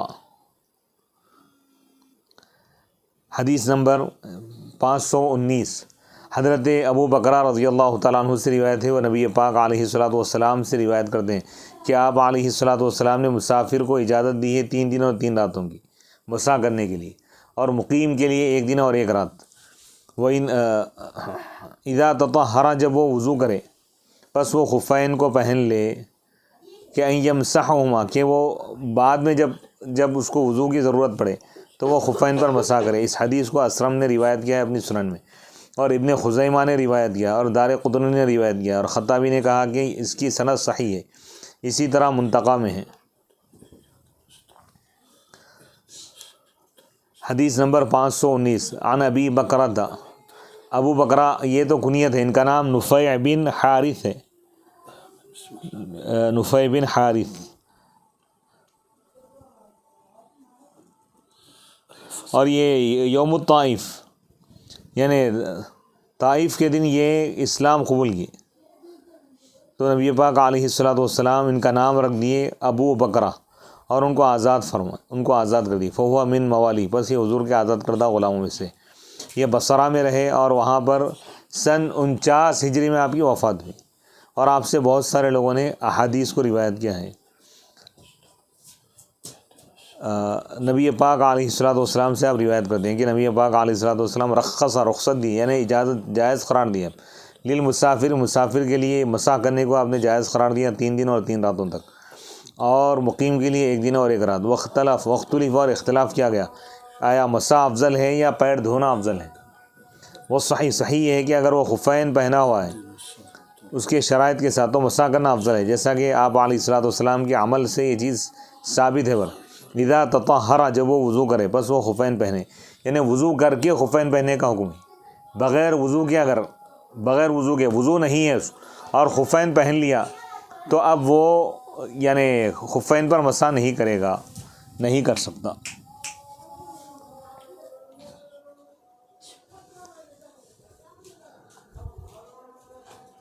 حضرت اسی طرح بتا رہے ہیں کہ ای لبیس خفین، یعنی خفین کو پہن لیا پیروں کو دھونے کے بعد، ولا یشترط التعقیب فالفاء لمجرد بعدیہ فقول ابن الملک الفاء للتعقیب قولا لا قائل به اذا تطہر، پر جب وہ وضو کرے پس اور خفین پہنے، یعنی وضو کے فوری بعد خفین پہنا یہ بھی ضروری نہیں ہے، وضو بنانے کے بعد، وضو ٹوٹنے سے پہلے اگر پہن لیا خفین کافی ہے۔ کیا اجازت دیا؟ وَإِن يَمْسَحَ عَلَيْهِمَا کہ وہ خفین پر مسح کرے۔ اس حدیث کو اثرم نے روایت کیا بفتح الحمزہ اپنے سنن میں، اور ابن خزیمہ نے اور دارقطنی نے بھی روایت کیا ہے، اور امام ترمذی نے بھی اس کو روایت کیا ہے، اور کہا ہے کہ امام بخاری رحمۃ اللہ علیہ نے کہا کہ یہ حدیث حسن ہے۔ اسی طرح سید جمال نے اس کو بیان کیا ہے۔ وقال خطابی نے کہا کہ اس کی سند صحیح ہے۔ اسی طرح منتقی میں ابن تیمیہ کی ایک کتاب ہے، منتقی ابن تیمیہ الحنبلی کی۔ وقال غیر الخطابی انہ حسن الاسناد، اس کی اسناد حسن ہے۔ وعلی کل منہما ہوا حجت، بہرحال خلاصہ کلام یہ ہے کہ یہ حدیث حجت ہے، دلیل ہے اس بات کی کہ خفین پر مسح کی مدت مقرر ہے، وہو ما علیہ عامۃ العلماء، اور وہ ہے جس پر اکثر علماء متفق ہیں، یعنی 3 دن 3 رات مسافر کے لیے اور مقیم کے لیے 1 دن اور 1 رات۔ امام مالک رحمۃ اللہ علیہ اور ایک جماعت کہتی ہے کہ لا تقدروا، یعنی اس کی جو مقدار یعنی یہ مقرر نہیں ہے برے لوگ۔ کون؟ امام مالک رحمۃ اللہ علیہ اور ان کے ساتھ ایک جماعت یہ کہتی ہے کہ خفین پر مسح کی جو مدت ہے یہ مقرر نہیں ہے برے، بل یمسح کل من المسافر والمقیم، وہ لوگ یہ کہہ رہے ہیں کہ بلکہ مسافر اور مقیم ان دونوں میں سے ہر ایک جب تک چاہے یہ خفین پر مسح کر سکتے ہیں، لی خبرین فی ہی، اس میں ایک حدیث ہونے کی وجہ سے، لیکنہم اتفقوا انہ ضعیف، لیکن یہ سب متفق ہے اس بات پر کہ یہ ضعیف ہے، یہ حدیث اس سے استدلال نہیں کیا جا سکتا۔ دلیل یعنی امام مالک رحمۃ اللہ علیہ اور بعض لوگوں کے پاس مسح کی مدت، خفین پر مسح کی مدت مقرر نہیں ہے، ورنہ جب تک چاہے کر سکتے، لیکن وہ لوگ جس حدیث سے استدلال کر رہے ہیں وہ ضعیف ہے، ورنہ قابل استدلال نہیں ہے، وہ دلیل نہیں بن سکتی، کیونکہ اکثریت صحابہ کی اور تمام علماء اور محدثین فقہا اس بات پر متفق ہے کہ اس کی مدت مقرر ہے، مقیم کے لیے 1 دن 1 رات اور مسافر کے لیے 3 دن 3 راتیں۔ وقول عمر، حضرت عمر رضی اللہ تعالیٰ عنہ کا قول اس شخص سے جو مسح کیا من الجمعۃ الی الجمعہ، ایک جمعے سے دوسرے جمعے تک مسح کرتا رہا، تو اس سے کیا فرمایا؟ اصبت السنہ، تم نے سنت کو پا لیا۔ یہ جو قول ہے ان کا، یہ معارض ٹکرا رہا ہے اس حدیث سے جو صحیح ہے وقت کے بعد، یعنی موقت، یعنی اس کی لمٹ ویلڈ کیا گیا اس کو، یعنی 3 دن 3 راتیں مسافر کے لیے اور 1 دن 1 رات مقیم کے لیے۔ تو صحابی رسول کا قول اگر حدیث سے ٹکرائے تو حدیث کو ترجیح دیں گے۔ کون بول رہے ہیں؟ علماء فرما رہے فَإِمَّا رَجَعَ إِلَيْهِ حِينَ بَلَغَ، یا تو حضرت عمر رضی اللہ تعالیٰ عنہ اس حدیث کی طرف رجوع کیے جب ان کو یہ حدیث پہنچی، یا یہ کہ ان کا قول توقید کے بارے میں یہ معتمد ہے، لِأَنَّهُ الْمُوَافِقُ، یعنی حضرت عمر سے 2 قول منقول ہیں۔ ایک تو یہ ہے کہ ایک شخص ایک جمعہ سے دوسرے جمعہ تک خفین پر مسح کرتا رہا، تو آپ فرمائیں کہ تم سنت کو پا لی ہوئی، اور ایک حدیث آپ سے خود مروی ہے حضرت عمر رضی اللہ تعالیٰ عنہ، کیا ہے وہ کہ 3 دن 3 راتیں مسافر کے لیے اور مقیم کے لیے 1 دن 1 رات، تو خود ان کا ایک قول دوسرے قول سے ٹکرا رہا ہے جی تو بتا رہے ہیں یا تو بعد میں جب ان کو یہ حدیث پہنچی خفین پر مسح کی مدت کی جو حدیث ہے اس کی طرف وہ رجوع کیے، وَإِمَّا أَنَّ قَوْلَهُ بِالتَّوْقِيفِ، یا انہوں جو وقت کے بارے میں جو قول یہ کہہ رہے ہیں یہ صحیح ہے، معتمد ہے، کیونکہ یہ سنت صحیحہ کے مطابق ہے، مع احتمال ان معنی قولی اصبت السنہ ای نفس المسح ردا لمن زعم عدم جوازی، اور اس کی تشریح کر رہے ہیں کہ اس شخص سے آپ نے جو کہا کہ تم سنت کو پالی، یعنی مطلب خفین پر مسح کرنا صحیح ہے، یہ بتانا چاہ رہے ہیں، مدت کے بارے میں نہیں بول رہے، یعنی خفین پر مسح کرنا جائز ہے، جواز کو بتانے کے لیے ہے، مدت کو بتانے کے لیے نہیں ہے۔ حدیث نمبر 520، وعن صفوان بن عسال قال كان رسول الله صلی اللہ علیہ وسلم یأمرنا اذا كنا سفرا الا ننزع خفافنا 3 ایام ولياليهن الا من جنابة ولكن من غائط وبول ونوم، رواہ ترمذی والنسائی۔ حدیث نمبر 520، حضرت صفوان بن عسال رضی اللہ تعالیٰ عنہ سے روایت ہے، فرماتے ہیں کہ اللہ کے رسول علیہ الصلوۃ والسلام ہم کو حکم دیتے تھے جب ہم سفر کی حالت میں ہوتے، کیا حکم دیتے تھے؟ اللہ ننزع، کہ ہم اپنے خفین کو نہ اتاریں 3 دنوں اور 3 راتوں تک، مگر یہ کہ اگر جنابت اگر ہو، جنوبی اگر ہو جائے ناپاک، تو غسل کے لیے اتاریں گے، غسل میں خالی خفین پر مسح نہیں کر سکتے اگر جنوبی ہو گیا۔ جی کوئی شخص خفین پہنا ہوا ہے اور اس کو غسل کی حاجت ہو تو خفین اتار کر وہ غسل کریں گا، غسل کرنے کے بعد پھر جب وضو کریں گا پھر خفین پہنیں گا۔ جی ولیکن من غائط، لیکن غائط کے لیے یعنی موشن، اگر کسی کو موشن آ رہا ہے تو اس کی وجہ سے اتارنے کی ضرورت نہیں ہے، اتار کے دھونا ضروری نہیں ہے پیروں کو۔ وہ بول، کوئی پیشاب کر رہا ہے اس کی وجہ سے خفین اتارنے کی ضرورت نہیں ہے۔ وہ نوم، سو کے اٹھا، اب وضو بنانا چاہ رہا تو خفین اتار کے دھونا یہ ضروری نہیں ہے۔ رواہ ترمذی، حدیث کو امام ترمذی اور امام نسائی نے روایت کیا ہے۔ حدیث نمبر 520، اس کی شرح کرتے ہوئے ملا علی قاری رحمۃ اللہ علیہ فرما رہے ہیں کہ صفوان سلمان کی وزن پر ہے، صفوان بن عسال قال کان رسول اللہ صلی اللہ علیہ وسلم یأمرنا اذا كنا سفرا، یہ سافر کی جمع سفرن ہے، ای مسافرین، اور ایک روایت میں اذا كانوا مسافرین او سفرا، یہ راوی کو شک ہے۔ اللہ کے رسول علیہ الصلوۃ والسلام ہم کو حکم دیتے تھے جب ہم سفر میں ہوتے کہ ہم خفین کو نہ اتاریں، یعنی خفین اتارنے سے آپ روکتے تھے ہم کو، تو اس سے معلوم یہ ہوا کہ خفین پر مسح کرنا افضل ہے۔ گاڑی کی یعنی ان نمسح علیہا، کہ ہم اس پر، آپ جاری رکھیے، چلتے ہیں. کہ ہم خفین پر مسح کریں.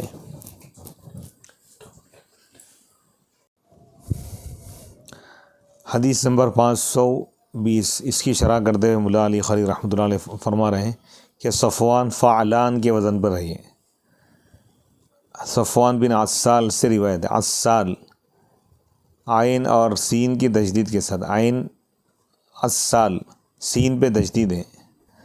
حضرت صفوان بن عسال سے روایت ہے، آپ فرماتے ہیں کہ اللہ کے رسول علیہ الصلوۃ والسلام ہم کو حکم فرماتے تھے جب ہم سفر میں ہوتے کہ ہم اپنے خفین کو نہ اتاریں 3 دن اور 3 راتوں تک.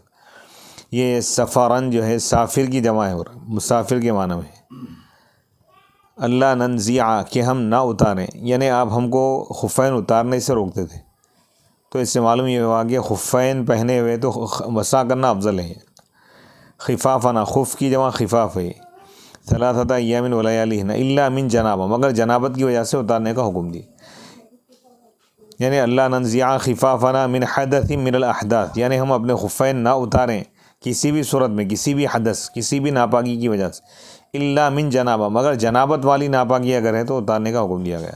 فإنه لا يجوز للمغتسل ان يمسح على الخفين، کیونکہ بھئی غسل کرنے والے کے لیے جائز نہیں ہے کہ خفین پر مسح کرے. غسل کی اگر حاجت ہے اس کو تو خفین پر مسح نہیں کر سکتا، پیر دھونا ضروری ہے اس کے غسل میں. وضو کا اس سے معلوم یہ ہوا کہ خفین کا جو تعلق ہے، خفین پر مسح کرنے کا تعلق وضو سے. وضو کے دوران پیر دھونے کی بجائے خفین پر مسح کریں گے، لیکن غسل میں نہیں کر سکتے ایسا. الا من جنابہ، بل یجب علیہ، بلکہ غسل کرنے والے پر واجب ہے کہ وہ خفین کو اتارے اور پیروں کو دھوئے، جیسا کہ دیگر اعضاء کو دھونا ضروری ہے. ولما کان قوله الا من جنابہ مؤذنا باثبات النزع منها استدرکه بالاحداث التي لم يشرع فيها النزع. جب الا من جنابہ جو بولے نا، سوائے جنابت کے، یہ بتا رہا ہے کہ اس کی وجہ سے خفین کو اتارنا ثابت ہے. تو اب اس کی تلافی کی ہے ان احداث سے، ان یعنی ناپاکیوں سے جس میں خفین کو اتارنا مشروع نہیں ہے. جیسے کوئی سو کے اٹھائے، نیند کی وجہ سے بھی وضو ٹوٹ جاتا، اب خفین اتارنا ضروری نہیں ہے، خفین پر مسح کر سکتا ہے. اسی طرح پیشاب کیا تو خفین اتار کے پیر دھونا ضروری نہیں ہے، اس پر ہی مسح کر سکتا. اچھا، خفین اتار کے پھر سوائے جنابت کے، غسل جنابت کے تمام حالات میں خفین پہن کے ہی اس پر مسح کیا جا سکتا ہے. اور خفین اتار کے پھر پہن کے مسح کر سکتے وضو کرنے، یعنی مسلسل خفین پہنے رہے تو ہی مسئلہ ہے یہ، یا بعض وقت اگر مسلسل خفین پہننے سے پیر میں تلوے جو ہے وہ گرم ہو جاتے ہیں، اس صورت میں یہ کیا ہے، خفین نہیں ویسا نہیں، اتارتے ہی اس کا مسح ٹوٹ جائے گا. اچھا، خفین پہننے کا مطلب پہنے ہوئے رہنا ہے بلکہ تو مسح کرنا ہے. اچھا، یعنی سردی سے بچانے کے لیے یہ خاص طور پر جو خفین کی جو حکمت بیان کی گئی، بڑی عمر کے لوگ ہیں تو سردی جو انسان کے جسم پر جو اٹیک کرتی ہے، حملہ کرتی ہے، پیروں سے آتی سردی، جی، تو پیروں کو اگر گرم رکھیں گے تو اس کے لیے خفین پہننا پڑیں گے. تو بار بار اتاریں گے تو اس کے لیے شریعت یہ آسانی دی ہے کہ 1 دن 1 رات تک وہ اس پر مسح کر سکتا ہے، چاہے کتنے مرتبہ بھی وضو بنائے. اچھا، اگر خفین اتار دیا تو پھر وضو پھر پہننا چاہ رہا تو پھر وضو بنائیں گا، پیر دھو کے اس کے بعد خفین پہنیں گا. سمجھ گیا. دون غیرہا من الاسباب لیعلم اختصاص وجوب النزع بالجنابہ، یہ معلوم ہو جائے کہ یعنی خفین کو اتارنا واجب ہے ناپاکی کی وجہ سے، یعنی جنابت کی وجہ سے. دون غیرہا، دوسرے اسباب حدث کی وجہ سے نہیں بڑھ رہے، یعنی پیشاب کی وجہ سے خفین اتارنے کی ضرورت نہیں پڑیں گی، خفین پہن کے بھی اس پر مسح کر سکتا ہے. فقال یعنی ولیکن، یہ عطف علی مقدر یدل علیہ الا من جنابہ، وقول من غائط متعلق بمحذوف تقدیرہ فنحن ننزع من جنابۃ ولیکن لا ننزع من غائط وبول ونوم. الواو فیہما بمعنی او، واو او کے معنی میں پہ، یعنی بل نتوضؤ، بلکہ ہم وضو کرتے اور اس پر مسح کرتے.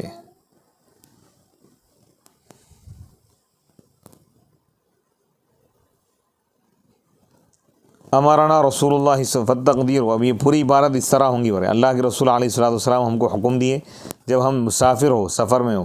کئی کا حکم دیا؟ خفین اتارنے کا حکم دیے جنابت کی وجہ سے مدت مذکورہ میں، لیکن ہم نہیں اتاریں گے اس میں خفین غائط کی وجہ سے، یعنی موشن کرنے کی وجہ سے یا پیشاب کی وجہ سے یا نیند کی وجہ سے یا دیگر حدث، ری خارج ہو گئی، وضو ٹوٹ گیا، خفین اتارنے کی ضرورت نہیں. وزعم بعضهم رد هذه الرواية لأن ظاهرها ينافي قاعدة العطف لكن ليس في محل، غاية ما فيها أنها تحتاج إلى ذلك حتى يوافق تلك القاعدة ومثل ذلك لا يقتضي الرد. رواه الترمذي. اس حدیث کو امام ترمذی اور امام نسائی نے روایت کیا، اور امام ترمذی نے کہا کہ یہ حدیث حسن بھی ہے، صحیح بھی ہے. حدیث نمبر 521 وعن المغیرة بن شعبة قال وضعت النبي صلی اللہ علیہ وسلم في غزوة تبوک فمسح على الخف وأسفله. رواه ابو داود والترمذي وابن ماجہ. وقال الترمذي هذا حديث معلول. وسألت أبا زرعة ومحمدا يعني البخاري عن هذا الحديث فقال ليس بصحيح وكذا ضعفه ابو داود. حدیث نمبر 521 حضرت مغیرہ بن شعبہ سے روایت ہے رضی اللہ تعالیٰ عنہ. آپ فرماتے ہیں کہ میں نے نبی پاک علیہ الصلوۃ والسلام کو وضو کروایا غزوہ تبوک میں. فمسح، بس آپ خف کے اوپر مسح کیا اور اس کے نیچے بھی. اس حدیث کو امام ابو داؤد اور امام ترمذی اور ابن ماجہ نے روایت کی، اور امام ترمذی نے فرمایا کہ یہ حدیث معلول ہے، یعنی کوئی ایسا سبب پایا جانا جس کی وجہ سے، ایسا پوشیدہ سبب، ریزن جو حدیث کے رد کیے جانے کا تقاضا کرتا. اس کی تفصیل آگے بیان کریں گے. اور میں نے امام ترمذی رحمۃ اللہ علیہ فرما رہے ہیں کہ ابو زرعہ اور محمد یعنی محمد بن اسماعیل امام بخاری رحمۃ اللہ علیہ سے پوچھا حدیث کے بارے میں، اس حدیث کے بارے میں، تو ان دونوں نے کہا کہ یہ صحیح نہیں ہے. اسی طرح اس کو امام ابو داؤد نے بھی ضعیف قرار دیا ہے. حدیث نمبر 521 حضرت مغیرہ بن شعبہ رضی اللہ تعالیٰ عنہ سے روایت ہے، فرماتے ہیں میں نبی پاک علیہ الصلوۃ والسلام کو وضو کرایا. حضرت ملا علی قاری رحمۃ اللہ علیہ اس کی شرح کرتے ہوئے فرماتے ہیں کہ ای سکبت الوضوء، وضو کا پانی ڈالا میں، بہایا علی یدیہ، آپ کے دونوں ہاتھوں پر، اور کہا گیا کہ حصلت وضوءہ، وضو کا پانی لایا میں، فی غزوہ تبوک، غزوہ تبوک میں. فمسح علی الخف، خف کے اوپر بھی مسح کیا، نیچے بھی. اور اسی وجہ سے امام شافعی امام علی رحمۃ اللہ علیہ فرماتے ہیں کہ اس خف کے اوپر مسح کرنا واجب ہے اور اس کے نیچے مسح کرنا سنت ہے. اچھا، لیکن حناف کے پاس صرف اوپر کرنا ہے، نیچے نہیں. وہ نیچے کن کے پاس کرنا ہے؟ امام مالک اور امام شافعی فرماتے ہیں کہ اوپر مسح کرنا واجب ہے اور نیچے مسح کرنا، خف کے نیچے، یہ سنت ہے. وہ ذکر فی اختلاف الائمہ السنت یمسح علی الخف واسفلہ عند الثلاث. ائمہ ثلاثہ کے پاس اوپر اور نیچے دونوں جگہ مسح کرنا یہ سنت ہے. اور امام احمد فرما رہے ہیں کہ سنت یہ ہے کہ اوپر مسح کرے صرف. وَإِنِ اقْتَصَرَ عَلَىٰ أَعْلَاهُ، اگر صرف اوپر پہ اکتفا کرے، اوپر ہی مسح کیا ہے تو کافی ہے بالاتفاق، سب کا اس بات پر اتفاق ہے. وَإِنِ اقْتَصَرَ عَلَىٰ أَسْفَلِهِ، اگر صرف نیچے مسح کیا، اوپر نہیں کیا تو کافی نہیں ہے. والمشہور عن ابی حنیفہ. 1 گھنٹہ 40 منٹ کرنا ہے، آدھا گھنٹہ ہو.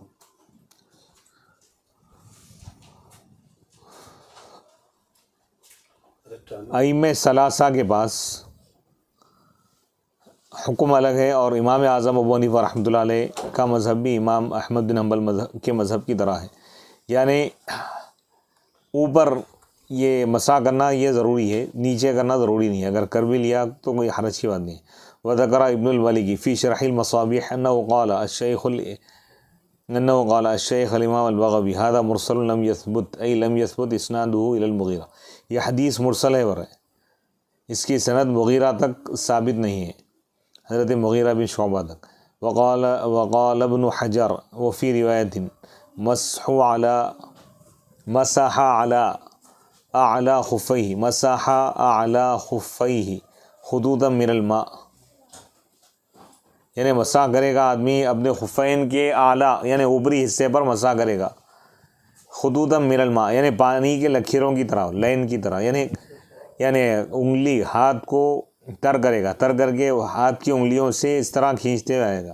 وفی روایت خطوطاً بالاصابع، ایک روایت میں یہ ہے کہ انگلیوں کے لکیروں سے، انگلیوں سے لکیر مارتے ہوئے مسح کرے گا۔ وکلھا ضعیفہ، یہ سب اقوال ضعیف ہے۔ وقول النہایہ فی بعضها صحیح غلط، وکذا تأیید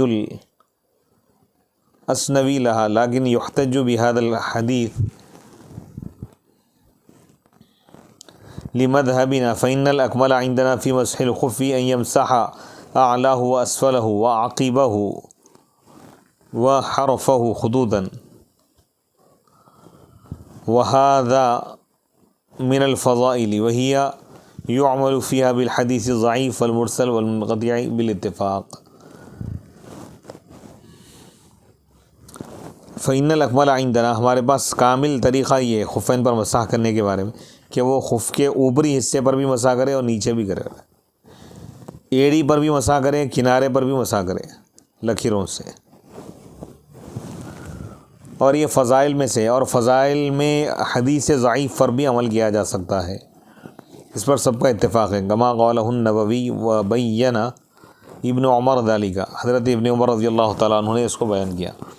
کما رواہ البیہقی وغیرہ بما اخذہ الشافعی واصحابہ حیث قالوا الاکمل فی کیفیۃ المسح ان یضع اصابع یدہ الیمنی مفرجۃ علی مقدم ظاہر الخف واصابع یدہ الیسری واصابع یدہ الیسری علی اسفل العقب ثم یمرہما فتنتہی اصابع الیمنی الی آخر الساق والاخری الی اطراف الاصابع من تحت،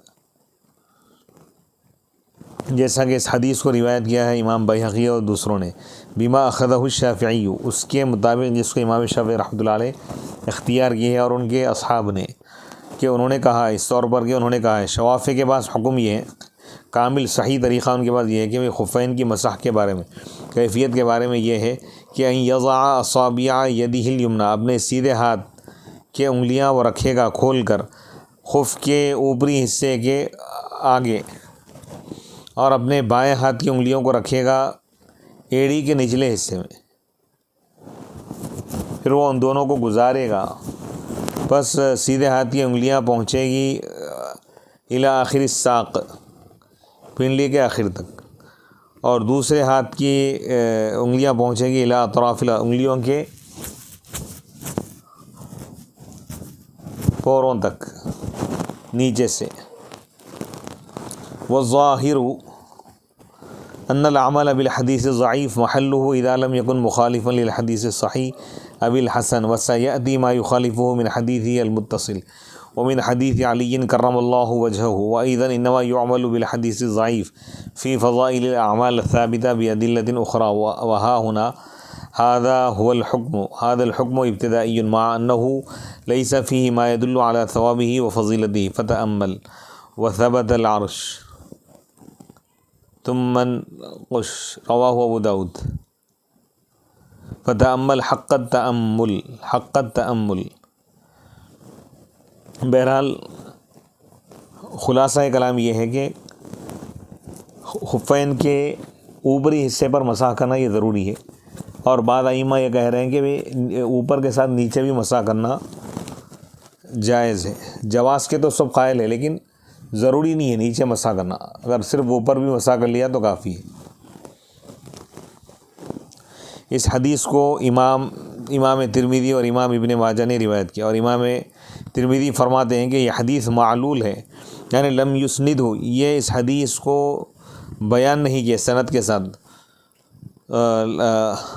عن ثور بن یزید، لم یسند ہو عن ثور بن یزید، اس حدیث کو ثور بن یزید کے سند سے بیان نہیں کیے سوائے ولید بن مسلم کے۔ اسی طرح سید جمال نے نقل کیا اس بات کو امام ترمذی، والمعلول علی ما فی کتب الاصول، اصول کی کتابوں یعنی اصول حدیث کی کتابوں میں جو بات منقول ہے اس کے اعتبار سے معلول کہتے ہیں کہ اس کو ہوا ما فی، وہ حدیث جس میں سبب خفی ہو، جس کی سند میں ایسا پوشیدہ سبب پایا جائے جو حدیث کے یعنی اس کے رد کیے جانے کا تقاضا کرتا ہے، یعنی حدیث کی سند میں کوئی ایسا سبب پایا جانا کہ جس کی وجہ سے محدثین کے پاس اس حدیث کو قبول نہیں کیا جاتا ہے، تو اس کو معلول کہتے ہیں۔ وقیلا ما وہیما فیہ ثقۃ برفع او تغیر اسناد او زیادت او نقص یغیر المعنی۔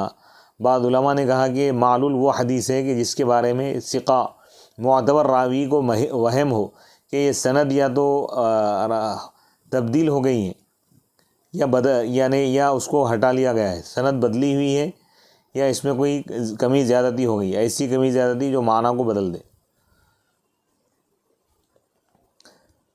امام ترمذی رحمۃ اللہ علیہ فرما رہے ہیں کہ میں ابو زرعہ اور حضرت محمد یعنی محمد بن اسماعیل البخاری ان دونوں سے پوچھا اس حدیث کے بارے میں، تو ان دونوں نے کہا، ابو زرعہ اور بخاری نے کہا، امام بخاری رحمۃ اللہ علیہ نے کہا کہ لیس هذا الحدیث یعنی اسنادہ، یعنی اس حدیث کی سند صحیح نہیں ہے، کیونکہ ابن مبارک نے اس حدیث کو روایت کیا ہے ثور سے، وہ رجا سے روایت کرتے ہیں۔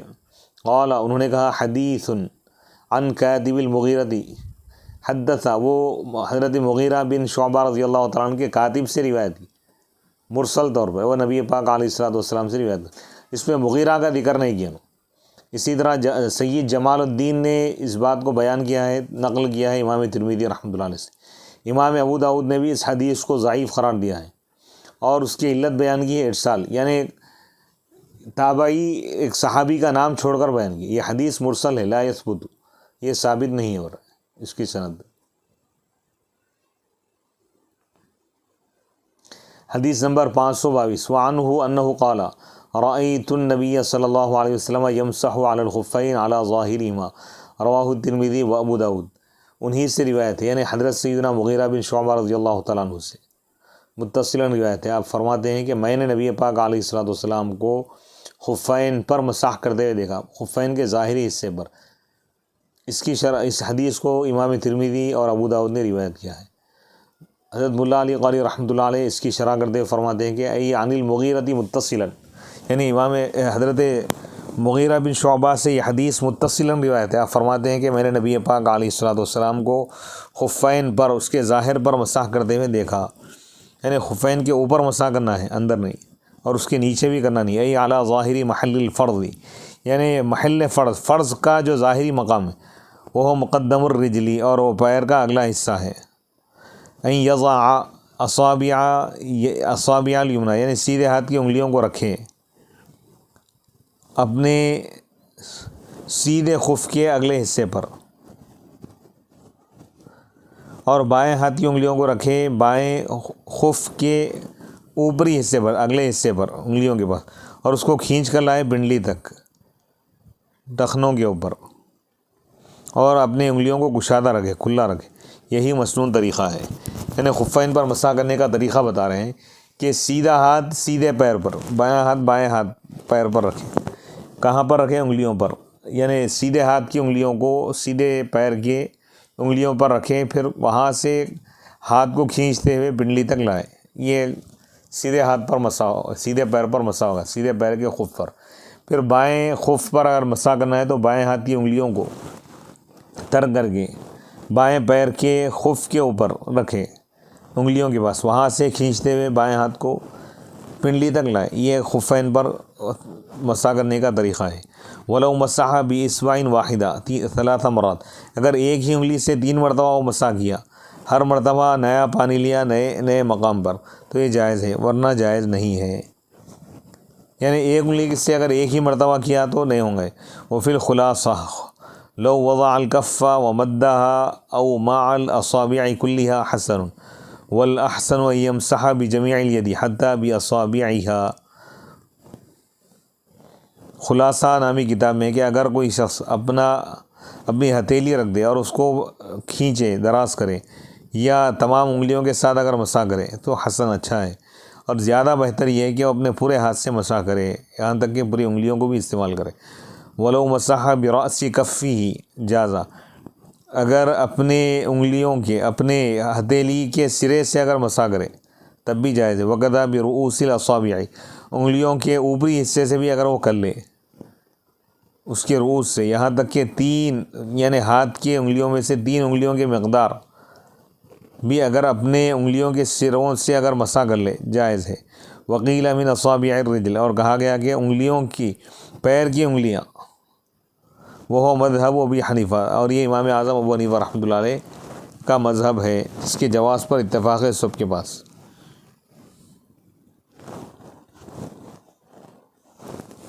والمراد من ظاہر الخفین اعلیہما، خفین کے ظاہر سے مراد خفین کا اوپری جو حصہ ہے اس پر مسح کرنا ہے، جیسا کہ اس پر حضرت سیدنا علی مرتضیٰ رضی اللہ تعالیٰ عنہ کی حدیث دلالت کر دی ہے، فیما سیاتی، جیسا کہ عنقریب اس حدیث کا ذکر آنے والا ہے۔ سید جمال نے اسی طرح یہ تفصیل بیان کی۔ اس حدیث کو امام ترمذی نے روایت کیا اور فرمایا کہ حسن ہے، اور امام ابو داؤد نے بھی روایت کیا ہے، اور ابن حمام نے کہا وفی اوسط طبرانی، یعنی المعجم الاوسط للطبرانی، طبرانی کی المعجم الاوسط جو کتاب ہے اس میں جریر بن یزید کی سند سے یہ حدیث مروی ہے، وہ محمد بن منقدر سے روایت کرتے ہیں، وہ حضرت جابر رضی اللہ تعالیٰ عنہ سے روایت کرتے ہیں۔ حضرت جابر رضی اللہ تعالیٰ عنہ فرماتے ہیں کہ مر رسول اللہ صلی اللہ علیہ وسلم برجل یتوضأ، اللہ کے رسول علیہ الصلوۃ والسلام گزرے ایک ایسے شخص کے پاس سے جو وضو کر رہا تھا، بس وہ اپنے خفین کو دھویا، فنخسہ برجلہ، حضور علیہ الصلوۃ والسلام پیر سے یعنی اپنے قدم سے اس کو آپ ایک اس کو آپ حرکت دیے، وقال لیس ہکذا، اس طرح سنت نہیں ہے، لیس ہکذا یعنی طریقہ یہ نہیں ہے، سنت تو یہ ہم کو حکم دیا گیا کہ ہم اس طرح مسح کریں، وامر بیدیہ علی خفہ، اور آپ نے اس کو حکم دیا کہ وہ اپنے ہاتھوں کو پھیریں خف پر، وفی لفظ ثم اراہ بیدہ، ایک بعض جگہ یہ بھی الفاظ ہیں کہ حضور اس کو بتائے بیدہ اپنے ہاتھ سے، طریقہ بتائے خفین پر مسح کرنے کا، یعنی خفین کے اگلے حصے سے بنڈلی تک ہاتھ کو لے جائیں، وفرج بین اصابعہ، اور آپ اپنے انگلیوں کو کشادہ کر کے بتائیں۔ روا ابن ابی شیبۃ عن المغیرۃ بن شعبۃ قال رأيت رسول اللہ صلی اللہ علیہ وسلم بال ثم توضأ ومسح على خفيه ووضع يده اليمنى على خفه الأيمن ويده اليسرى على خفه الأيمن ثم مسح أعلاهما مسحة واحدة حتى أنظر إلى رسول الله صلی اللہ علیہ وسلم إلى أصابع رسول اللہ صلی اللہ علیہ وسلم على الخفين۔ ابن ابی شیبہ نے اس حدیث کو روایت کیا ہے حضرت مغیرہ بن شعبہ سے رضی اللہ تعالیٰ۔ حضرت مغیرہ بن شعبہ رضی اللہ تعالیٰ عنہ فرماتے ہیں میں نے رسول اللہ صلی اللہ علیہ وسلم کو دیکھا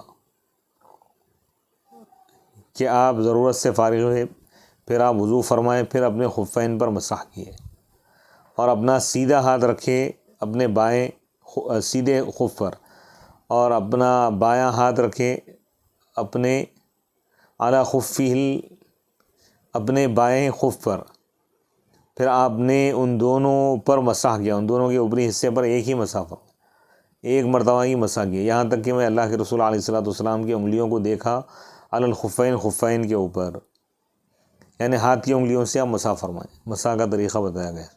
حدیث نمبر 523 وعنہ قال توضأ النبی صلی اللہ علیہ وسلم ومسح علی الجوربین والنعلین، رواہ احمد والترمذی وابو داود وابن ماجہ۔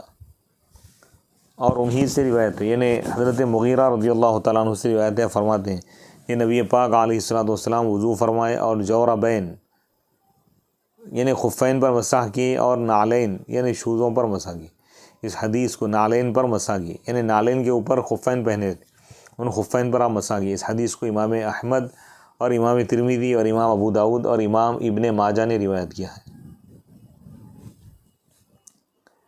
اس حدیث کی شرح میں ملا علی قاری رحمۃ اللہ علیہ فرماتے ہیں وعنہ ای عن المغیرۃ قال توضأ النبی صلی اللہ علیہ وسلم ومسح علی الجوربین والنعلین ای ونعلیہما فیجوز المسح علی الجوربین بحیث یمکن متابعۃ المشی علیہما کذا قالہ ابن الملک من اصحابنا وقال الطبی ومعنى قوله والنعلین هو ان يكون قد لبس النعلین فوق الجوربین وقد اجاز المسح فوق الجوربین جماعۃ من السلف وذهب إليه نفر من فقهاء الأمصار منهم سفيان الثوري وأحمد وإسحاق وقال مالك بن أنس والأوزاعي والشافعي لا يجوز المسح على الجوربين، رواه أحمد والترمذي وقال حسن صحيح، ورد بأن المعروف من رواية المغيرة المسح على الخفين وأجيب بأنه لا مانع من أن يروي المغيرة اللفظين وقد عضده فعل الصحابة۔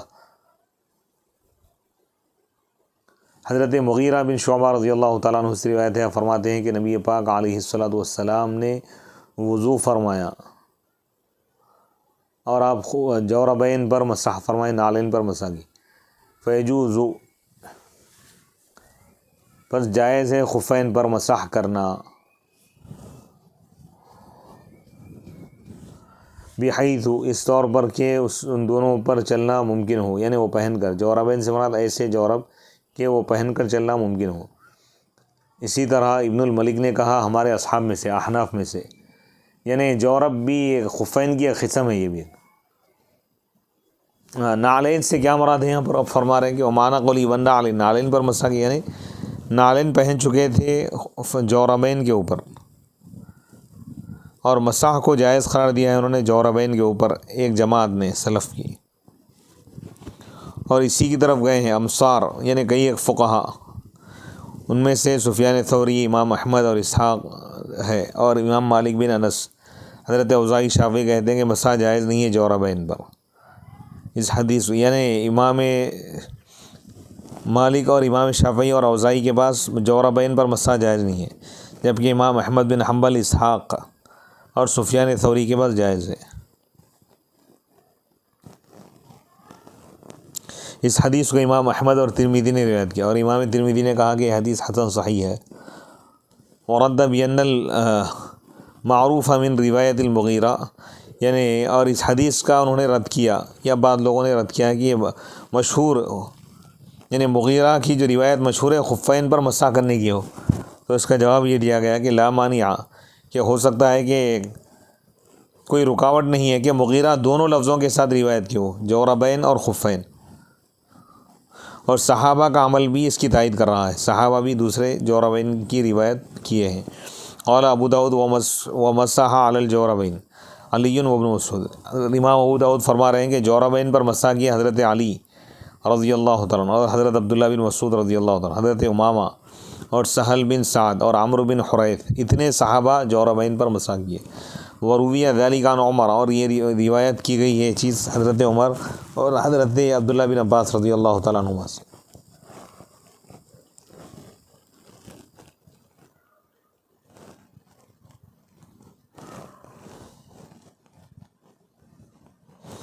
وہ ہوا عام، اور یہ عام ہے اس بات سے جوربین کہ وہ مجلدین ہو، یعنی چمڑے کے ہو، بین کان الجلد اعلیہما، کہ ان دونوں کے اوپر چمڑا ہو، ان دونوں کے نیچے بھی چمڑا ہو، یا منعلین ہو، نعلین والے ہو کہ چمڑا نیچے ہو صرف، تو اس کو منعل بولتے، یا سخت ہو، دبیز ہو، اس طور پر کہ وہ پنڈلی پر ٹکے رہے، یعنی جوربین دونوں بھی، نچلا حصہ اوپری حصہ دونوں بھی چمڑے کے ہو سکتے، یا ایک حصہ چمڑے کا ہے، ایک کسی اور چیز کا ہے، دونوں صورتیں جائز ہیں۔ امام ابو یوسف، امام محمد اور امام اعظم ابو حنیفہ رحمۃ اللہ علیہ کے قول میں، وعلیہ الفتویٰ، اور اسی پر فتویٰ ہے۔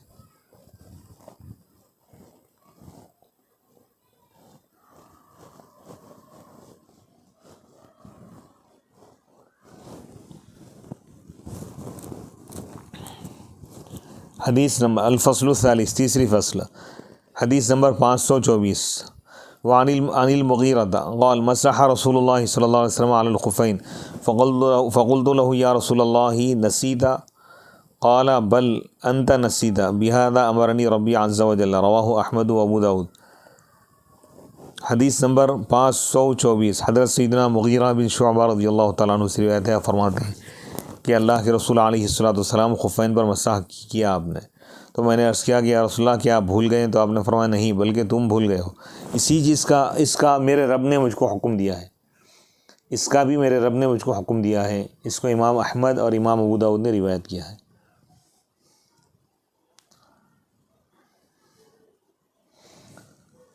حدیث نمبر 524، اس کی شرح کرتے ہوئے ملا علی قاری رحمۃ اللہ علیہ فرماتے ہیں یحتمل تقدیر حمزۃ الاستفہام و ترکہ، یعنی یہاں پر احتمال ہے کہ حمزہ استفہام یہاں پر پوشیدہ ہے، انسیتا، یا اس کو چھوڑ دیا گیا ہے، تو نبی پاک علیہ الصلوۃ والسلام نے فرمایا کہ ما نسیت، میں نہیں بھولا، بل انت نسیت، بلکہ تم بھول گئے ہو، ای انی مشرع، یعنی میں شریعت بنانے والا ہوں، حیث ای انی مشرع حیث نسبت الی النسیان، میں خود شریعت بنانے والا ہوں اور تم حیث نسبت، کیونکہ تم میری طرف نسیان کی نسبت کی، یعنی حضور خود شارع ہیں نا، اللہ تعالیٰ آپ کو شارع بنایا اور اللہ تعالیٰ آپ کو بھول سے محفوظ رکھا ہے اللہ تعالیٰ۔ بہذا امرنی ربی، پھر حضور فرمائے کہ اس کا میرے رب نے مجھ کو حکم دیا ہے، ففعلی عمدن، یعنی میرا یہ جو عمل ہے عمدن ہے، یعنی میں جانتے بوجھتے ہوئے گیا، اویل معنی ترکت الادب، یا اس کے یہ معنی ہے، صحابی جب پوچھے کہ یا رسول اللہ بھول گئے، تو یعنی حضور یہ بتانا چاہ رہے ہیں بلکہ تم ادب کو چھوڑ دی، حیث جزمت بنسبت النسیان الیہ، کہ تم یقین کے ساتھ جو یہ کہہ رہے ہو کہ میں بھول گیا، فیکون قولہ بل نسیتا، یہ بل نسیتا کے معنی کیا ہے؟ بل معنی ہو اخطأت، بلکہ اے مغیرہ تم خطا کی، ویکون من باب المشاکلہ، یعنی حضرت مغیرہ بھی حضور کے لیے نسیتا کا لفظ استعمال کیے، تو حضور ان کے لیے بھی نسیتا کا لفظ استعمال کیے۔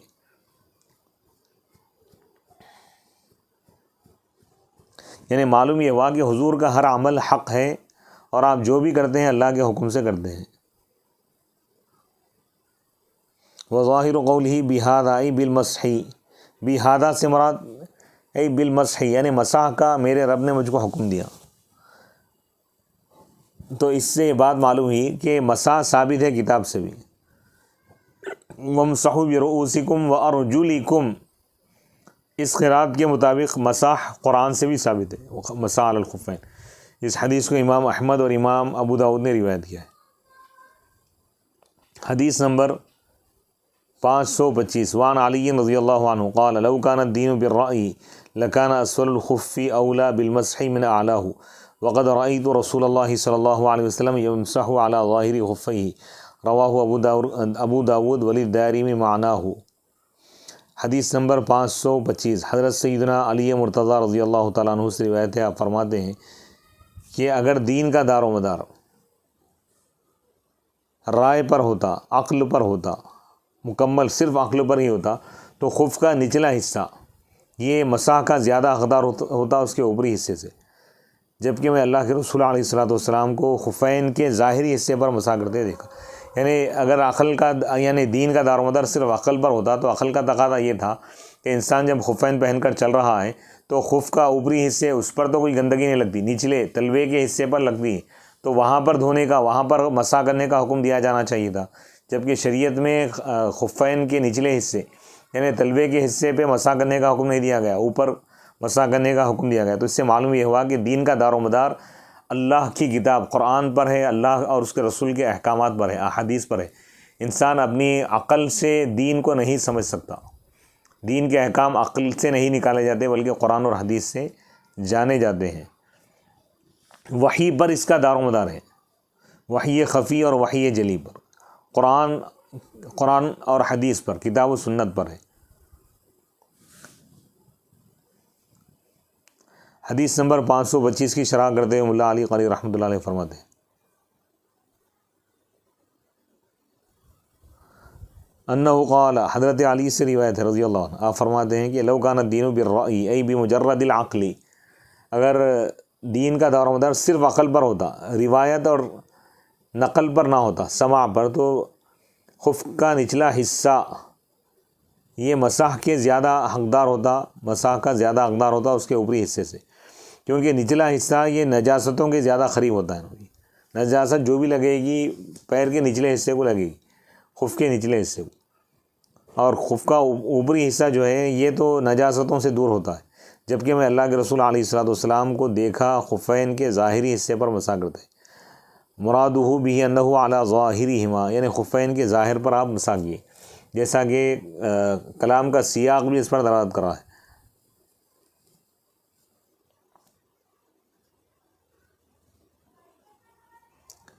وَإِلَّا لَجَازَ الْمَسْحُ عَلَى الْأَسْفَلِ لِشُمُولِ الظَّاهِرِ لَهُ، وَلِأَنَّ قَوْلَهُ لَوْ كَانَ الدِّينُ بِالرَّأْيِ صَرِيحٌ فِي امْتِنَاعِ الْأَسْفَلِ، یہ جو ہے لو کان الدین بالرأی، دین کا دار و مدار صرف عقل پر ہوتا، یہ واضح ہے اس بارے میں کہ نچلے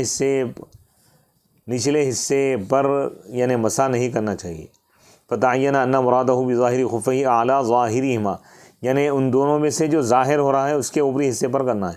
فَإِذَا عَرَفْتَ هَذَا فَعْلَمْ أَنَّ الْعَقْلَ الْكَامِلَ تَابِعٌ لِلشَّرْعِ، عقل کامل یعنی کامل جو عقل ہے اعلیٰ درجے کی، یہ شریعت کے تابع ہے. لِأَنَّهُ عَاجِزٌ عَنْ إِدْرَاكِ الْحِكَمِ الْإِلَٰهِيَّةِ، کیونکہ عقل عاجز ہے حکمت الہیہ کو جاننے اور اس کی حقیقت کو پہچاننے سے، تو اس پر تعبد محض لازم ہے. عبودیت کا تقاضا یہ ہے کہ اللہ اس کے رسول جو بھی حکم دے اس کو مان لے، اس کے آگے اپنا سر جھکا دے.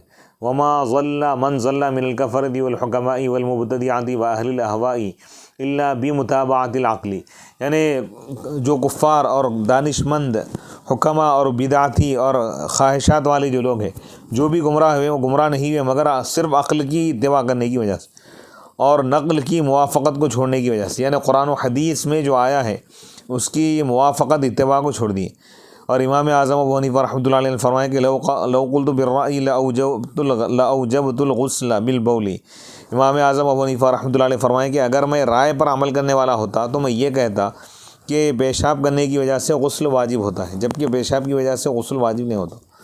لأنہ نجس، کیونکہ وہ ناپاک ہے. متفق علیہ.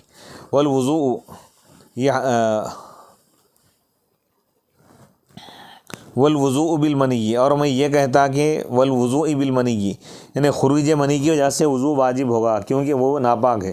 مختلف فیہ، یعنی پیشاب کی ناپاکی پر سب کا اتفاق ہے. یہاں پہ بتا رہے ہیں آخری حدیث جو مولا علی رضی اللہ تعالیٰ عنہ سے منقول ہے، بتا رہے ہیں کہ آپ فرماتے ہیں کہ دین کا دار و مدار اگر صرف عقل پہ ہوتا تو خفین کا نچلا جو حصہ ہے وہ زیادہ حقدار ہوتا مسح کا اوپری حصے سے، کیونکہ نجاست نچلے حصے کو لگتی اوپر نہیں، جبکہ مسح کرنا کہاں ہے؟ اوپر ہے، خفین کے اوپری حصے پر ہے. تو حضرت امام اعظم بھی یہی فرما رہے ہیں کہ اگر میں رائے پر عمل کرنے والا ہوتا، اپنی عقلی گھوڑوں کو دوڑانے والا ہوتا، تو میں یہ کہتا کہ پیشاب کرنے کی وجہ سے غسل واجب ہو جاتا ہے، کیونکہ پیشاب یہ وہ نجاست ہے جس پر سب کا اتفاق ہے کہ یہ ناپاک ہے. اور میں منی کی وجہ سے وضو کا حکم دیتا، کیونکہ یہ وہ نجاست ہے جس میں اختلاف ہے. امام شافعی پاک ہے بولتے نا اس کو. وَلَا أَعْطَيْتُ الذَّكَرَ فِي الْإِرْثِ، اور میں میراث میں مذکر کو یعنی مرد کو عورت کا آدھا حصہ دیتا، کیونکہ عورت کمزور ہے، مرد سے زیادہ کمزور ہے. ہاں، یعنی کیا بتا رہے ہیں یہاں پہ؟ دین کا دار و مدار عقل پہ نہیں ہو رہا ہے، اللہ اس کے رسول کے حکم پر ہے اس کا دار و مدار. تو وہاں پر عقلی گھوڑے نہیں دوڑانا، ایسا ہونا تھا جو عقل کو استعمال کیے گمراہ ہو گیا. اللہ اس کے رسول کا حکم آ گیا، چاہے عقل میں آؤ یا نہ ہو، اللہ اس کے رسول آگے. سبحان اللہ، ہائے ہائے ہائے. تو یہ فرشتوں کا شیوا ہے. اللہ تعالیٰ حکم دے دیا فرشتوں کے کہ تم آدم کو سجدہ کرو، تو وہ لوگ عقل نہیں دوڑائے آدم کو کیوں کرنا، ہم نور سے بنے وہ مٹی سے بنا نہیں، حکم کس کا ہے یہ دیکھو تم. تو وہ لوگ جھک گئے اللہ کے حکم کے آگے، تو وہ جھکنا ان کو بچا لیا. اور وہاں پر عقلی دوڑے یعنی گھوڑے ان دوڑائے. شیطان یہ سوچنے لگا کہ میں آگ سے بناؤں، آدم مٹی کے، مٹی نیچے ہوتی ہے آگ اوپر ہوتی. تو یہ شیطان کی طرح گمراہ ہو جاتے جو لوگ عقل کے ذریعے دین کو سمجھنا چاہ رہے ہیں. ایسا ہونا تھا، ایسا نہیں ہونا تھا، تو کیا اللہ اس کے رسول سے زیادہ جاننے والے ہیں کیا؟ یہ انتہائی بدبختی اور بیوقوفی کی علامت ہے. قرآن و حدیث میں کوئی حکم آ گیا تو اس کی باریکیاں، اس کی علتیں، یہ کیوں دیا گیا، کس وجہ سے دیا گیا، ایسا نہیں ایسا ہونا تھا، دنیا والوں سے ہم کو متاثر ہونے کی ضرورت نہیں. اللہ اس کے رسول جو بھی حکم دیے وہ حکم ہمارے سر آنکھوں پر ہے. سبحان اللہ. اور وہی ہمارا ایمان ہے، ختم. بس ہمارے عقل میں آئے یا نہ آئے، بس بے شک حق یہی ایمان ہے، یہ بتانا چاہ رہے ہیں. تو اس حدیث کو امام ابو داؤد اور دارمی نے روایت کیا. یہاں پر باب المسح علی الخفین، خفین پر مسح کا جو بیان ہے اس کے احادیث کا ذکر مکمل ہو گیا. انشاءاللہ اگلی نشست کا آغاز باب التیمم، تیمم کے بیان سے ہوگا. وصلی اللہ تعالی علی خیر خلقہ سیدنا محمد وآلہ واصحابہ اجمعین والحمد للہ رب العالمین.